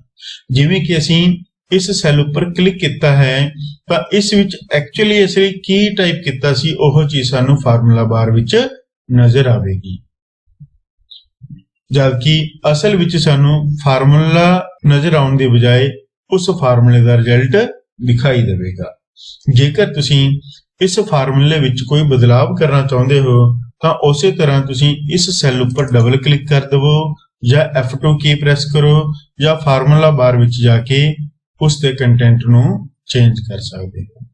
ਚੇਂਜ ਕਰਨ ਤੋਂ ਬਾਅਦ ਤੁਸੀਂ ਕੀਬੋਰਡ ਤੋਂ ਐਂਟਰ ਕੀ ਪ੍ਰੈਸ ਕਰਨੀ ਹੈ। ਜੋ ਚੇਂਜਸ ਕਰੋਗੇ ਉਸ ਦੇ ਮੁਤਾਬਕ ਫਾਰਮੂਲੇ ਵਿੱਚ ਬਦਲਾਵ ਹੋਣ ਤੋਂ ਬਾਅਦ ਉਸ ਦਾ ਰਿਜ਼ਲਟ ਅਪਡੇਟ ਹੋ ਜਾਵੇਗਾ। ਹੁਣ ਜੇ ਸਾਡੇ ਕੋਲ 100 ਵਿਦਿਆਰਥੀ ਹੋਵੇ, ਕੀ ਅਸੀਂ 100 ਵਾਰ ਇਹ ਫਾਰਮੂਲਾ ਲਗਾਵਾਂਗੇ? ਨਹੀਂ। ਕੋਈ ਫੰਕਸ਼ਨ ਜਾਂ ਫਾਰਮੂਲਾ ਇੱਕ ਸੈੱਲ ਵਿੱਚ ਲਗਾਉਣ ਤੋਂ ਬਾਅਦ ਅਸੀਂ ਚਾਹੁੰਦੇ ਹਾਂ ਕਿ ਅਗਲੇ ਸੈੱਲਾਂ ਵਿੱਚ ਵੀ ਉਸੇ ਤਰ੍ਹਾਂ ਹੀ ਕੰਮ ਕਰੇ, ਤਾਂ ਉਸ ਦਾ ਇੱਕ ਆਸਾਨ ਤਰੀਕਾ ਹੈ। ਸਭ ਤੋਂ ਪਹਿਲਾਂ ਉਸ ਸੈੱਲ ਉੱਪਰ ਕਲਿੱਕ ਕਰੋ, ਫਿਰ ਉਸ ਦੇ ਨਿਚਲੇ ਪਾਸੇ ਇੱਕ ਫਿਲ ਹੈਂਡਲ ਨਾਮ ਦੀ ਆਪਸ਼ਨ ਹੁੰਦੀ ਹੈ। ਜਦੋਂ ਸਾਡਾ ਮਾਊਸ ਉਸ ਫਿਲ ਹੈਂਡਲ ਬਾਕਸ ਉੱਪਰ ਆਵੇਗਾ ਤਾਂ ਮਾਊਸ ਦਾ ਜੋ ਪੁਆਇੰਟਰ ਸੀ ਉਹ ਬਲੈਕ ਕਲਰ ਦਾ ਬਣ ਜਾਵੇਗਾ। ਹੁਣ ਫਿਲ ਹੈਂਡਲ ਨੂੰ ਖਿੱਚਦੇ ਹੋਏ ਨੀਚੇ ਵੱਲ ਲੈ ਕੇ ਆਓ। ਇਸ ਨਾਲ ਸਾਡਾ ਫਾਰਮੂਲਾ ਆਪਣੇ ਆਪ ਅਗਲੇ ਸੈੱਲਾਂ ਵਿੱਚ ਕਾਪੀ ਹੋ ਜਾਵੇਗਾ ਅਤੇ ਬਾਕੀ ਸਾਰੇ ਸੈੱਲਾਂ ਵਿੱਚ ਉਹ ਫਾਰਮੂਲਾ ਉਸੇ ਮੁਤਾਬਕ ਆਪਣੇ ਆਪ ਲਾਗੂ ਹੋ ਜਾਵੇਗਾ। ਇਸੇ ਤਰ੍ਹਾਂ ਇਹੀ ਕੰਮ ਅਸੀਂ ਫੰਕਸ਼ਨ ਉੱਪਰ ਵੀ ਲਾਗੂ ਕਰ ਸਕਦੇ ਹਾਂ। ਉਦਾਹਰਨ ਲਈ ਅਸੀਂ ਇਹ ਸਾਰੇ ਮਿਟਾ ਦਿੰਦੇ ਹਾਂ। ਦੇਖੋ ਪਿਆਰੇ ਬੱਚੋ, ਟੋਟਲ ਖਤਮ ਕਰ ਦਿੱਤਾ ਤਾਂ ਆਟੋਮੈਟਿਕਲੀ ਪਰਸੈਂਟੇਜ ਕਿੰਨੀ ਬਣਾਤੀ ਉਸਨੇ? 0, ਕਿਉਂਕਿ ਇਹਨਾਂ ਵਿੱਚ ਕੀ ਹੈ? ਕੁਝ ਨਹੀਂ। ਤਾਂ ਫੰਕਸ਼ਨ ਨੂੰ ਅਸੀਂ ਜੇਕਰ ਫਿਲ ਹੈਂਡਲ ਦੀ ਵਰਤੋਂ ਨਾਲ ਕਲਿੱਕ ਐਂਡ ਡਰੈਗ ਕਰਦੇ ਹੋਏ ਕਾਪੀ ਕਰਾਂਗੇ ਤਾਂ ਆਟੋਮੈਟਿਕਲੀ, ਮਾਫ ਕਰਨਾ, ਅਸੀਂ ਪਹਿਲੇ ਸੈੱਲ ਵਿੱਚ E3 ਲਿਖ ਚੁੱਕੇ ਗਲਤੀ ਨਾਲ, ਜਦਕਿ ਇੱਥੇ ਕੀ ਆਣਾ ਸੀ? G3। ਤਾਂ ਇੱਥੇ E3 ਦੀ ਥਾਂ ਤੇ ਅਸੀਂ ਕੀ ਲਿਖਾਂਗੇ? G3। ਐਂਟਰ ਕਰਾਂਗੇ। ਆਓ ਹੁਣ ਦੁਬਾਰਾ ਤੋਂ ਸੈੱਲ ਨੂੰ ਕਲਿੱਕ ਐਂਡ ਡਰੈਗ ਕਰਦੇ ਹੋਏ ਫਾਰਮੂਲੇ ਨੂੰ ਦੁਬਾਰਾ ਤੋਂ ਲਾਗੂ ਕਰੀਏ। ਇਹ ਸੀ ਸਾਡਾ ਫਾਰਮੂਲਾ। ਅਸੀਂ ਇੱਥੇ ਸੈੱਲ ਵਿੱਚ ਗਲਤੀ ਨਾਲ E3 ਲਿਖ ਗਏ ਸੀ, ਇਸ ਲਈ ਉਸਨੇ 2 ਸੈੱਲਾਂ ਦਾ ਹੀ ਟੋਟਲ ਕਰਨਾ ਸ਼ੁਰੂ ਕਰ ਦਿੱਤਾ ਸੀ। ਤਾਂ ਸੈੱਲ ਵਿੱਚ ਜ਼ਰੂਰਤ ਅਨੁਸਾਰ ਬਦਲਾਵ ਕੀਤਾ। D3 ਤੋਂ G3 ਤੱਕ ਦਾ ਸਮ ਕਰਵਾਉਣਾ ਸੀ। ਸਮ ਕਰਵਾਉਣ ਤੋਂ ਬਾਅਦ ਐਂਟਰ ਕੀਤਾ, ਚੇਂਜਸ ਕਰਨ ਤੋਂ ਬਾਅਦ ਐਂਟਰ ਕੀਤਾ। ਫਿਰ ਉਸ ਸੈੱਲ ਵਿੱਚ ਲਿਖੇ ਫਾਰਮੂਲਾ ਨੂੰ ਕਾਪੀ ਪੇਸਟ ਕਰਨ ਲਈ ਆਟੋਮੈਟਿਕਲੀ ਅਗਲੇ ਸੈੱਲਾਂ ਵਿੱਚ ਲਿਆਉਣ ਲਈ ਅਸੀਂ ਫਿਲ ਹੈਂਡਲ ਦੀ ਵਰਤੋਂ ਕਰਦੇ ਹੋਏ ਮਾਊਸ ਦਾ ਕਲਿੱਕ ਅਤੇ ਡਰੈਗ ਕਰਦੇ ਹੋਏ ਬਾਕੀ ਸੈੱਲਾਂ ਵਿੱਚ ਵੀ ਉਹ ਫਾਰਮੂਲਾ ਲੈ ਆਏ। ਉਮੀਦ ਹੈ ਕਿ ਤੁਹਾਨੂੰ ਇਸ ਲੈਕਚਰ ਵਿੱਚ ਜੋ ਸਮਝਾਉਣ ਦੀ ਕੋਸ਼ਿਸ਼ ਕੀਤੀ ਗਈ ਹੈ ਉਹ ਸਮਝ ਆ ਚੁੱਕਿਆ ਹੋਵੇਗਾ। ਇਹ ਸੀ ਸਾਡੇ ਪਹਿਲੇ ਪਾਠ ਨਾਲ ਸੰਬੰਧਿਤ ਮੇਨ ਟੌਪਿਕ। ਫਾਰਮੂਲੇ ਹੋਰ ਵੀ ਬਹੁਤ ਹਨ ਐਕਸਲ ਵਿੱਚ, ਪਰੰਤੂ ਅਸੀਂ ਸਿਰਫ ਇਹਨਾਂ ਦੀ ਇੰਟਰੋਡਕਸ਼ਨ ਤੱਕ ਹੀ ਸੀਮਿਤ ਰਹੇ ਹਾਂ, ਕਿਉਂਕਿ ਸਾਡੇ ਸਿਲੇਬਸ ਵਿੱਚ ਇਹਨਾਂ ਦੀ ਇੰਟਰੋਡਕਸ਼ਨ ਹੀ ਦਿੱਤੀ ਗਈ ਹੈ, ਜਿਸ ਕਾਰਨ ਅਸੀਂ ਕੁਝ ਆਮ ਫਾਰਮੂਲੇ ਜਾਂ ਫੰਕਸ਼ਨਾਂ ਨੂੰ ਕਿਵੇਂ ਵਰਤਣਾ ਹੈ ਉਸ ਸੰਬੰਧੀ ਹੀ ਚਰਚਾ ਕੀਤੀ ਹੈ। ਹੋਰ ਫਾਰਮੂਲੇ ਅਤੇ ਉਹਨਾਂ ਦੇ ਕੰਮ ਤੁਹਾਨੂੰ ਆਉਣ ਵਾਲੀਆਂ ਤੁਹਾਡੀਆਂ ਅਗਲੀਆਂ ਵੱਡੀਆਂ ਕਲਾਸਾਂ ਵਿੱਚ ਆਉਣਗੇ। ਇਸ ਲੈਕਚਰ ਵਿੱਚ ਇੰਨਾ ਹੀ। ਧੰਨਵਾਦ। ਪਿਆਰੇ ਬੱਚੋ, ਜੇਕਰ ਤੁਹਾਨੂੰ ਮੇਰੇ ਵੀਡੀਓ ਲੈਕਚਰ ਵਧੀਆ ਲੱਗੇ ਅਤੇ ਜੇਕਰ ਤੁਹਾਨੂੰ ਇਹਨਾਂ ਵੀਡੀਓ ਲੈਕਚਰਸ ਦਾ ਕੋਈ ਫਾਇਦਾ ਲੱਗ ਰਿਹਾ ਹੈ ਤਾਂ ਤੁਸੀਂ ਮੇਰੇ ਚੈਨਲ ਨੂੰ ਅਤੇ ਇਹਨਾਂ ਵੀਡੀਓਜ਼ ਨੂੰ ਲਾਈਕ ਕਰਨਾ ਨਾ ਭੁੱਲੋ ਅਤੇ ਚੈਨਲ ਨੂੰ ਸਬਸਕ੍ਰਾਈਬ ਕਰਨਾ ਨਾ ਭੁੱਲੋ। ਧੰਨਵਾਦ।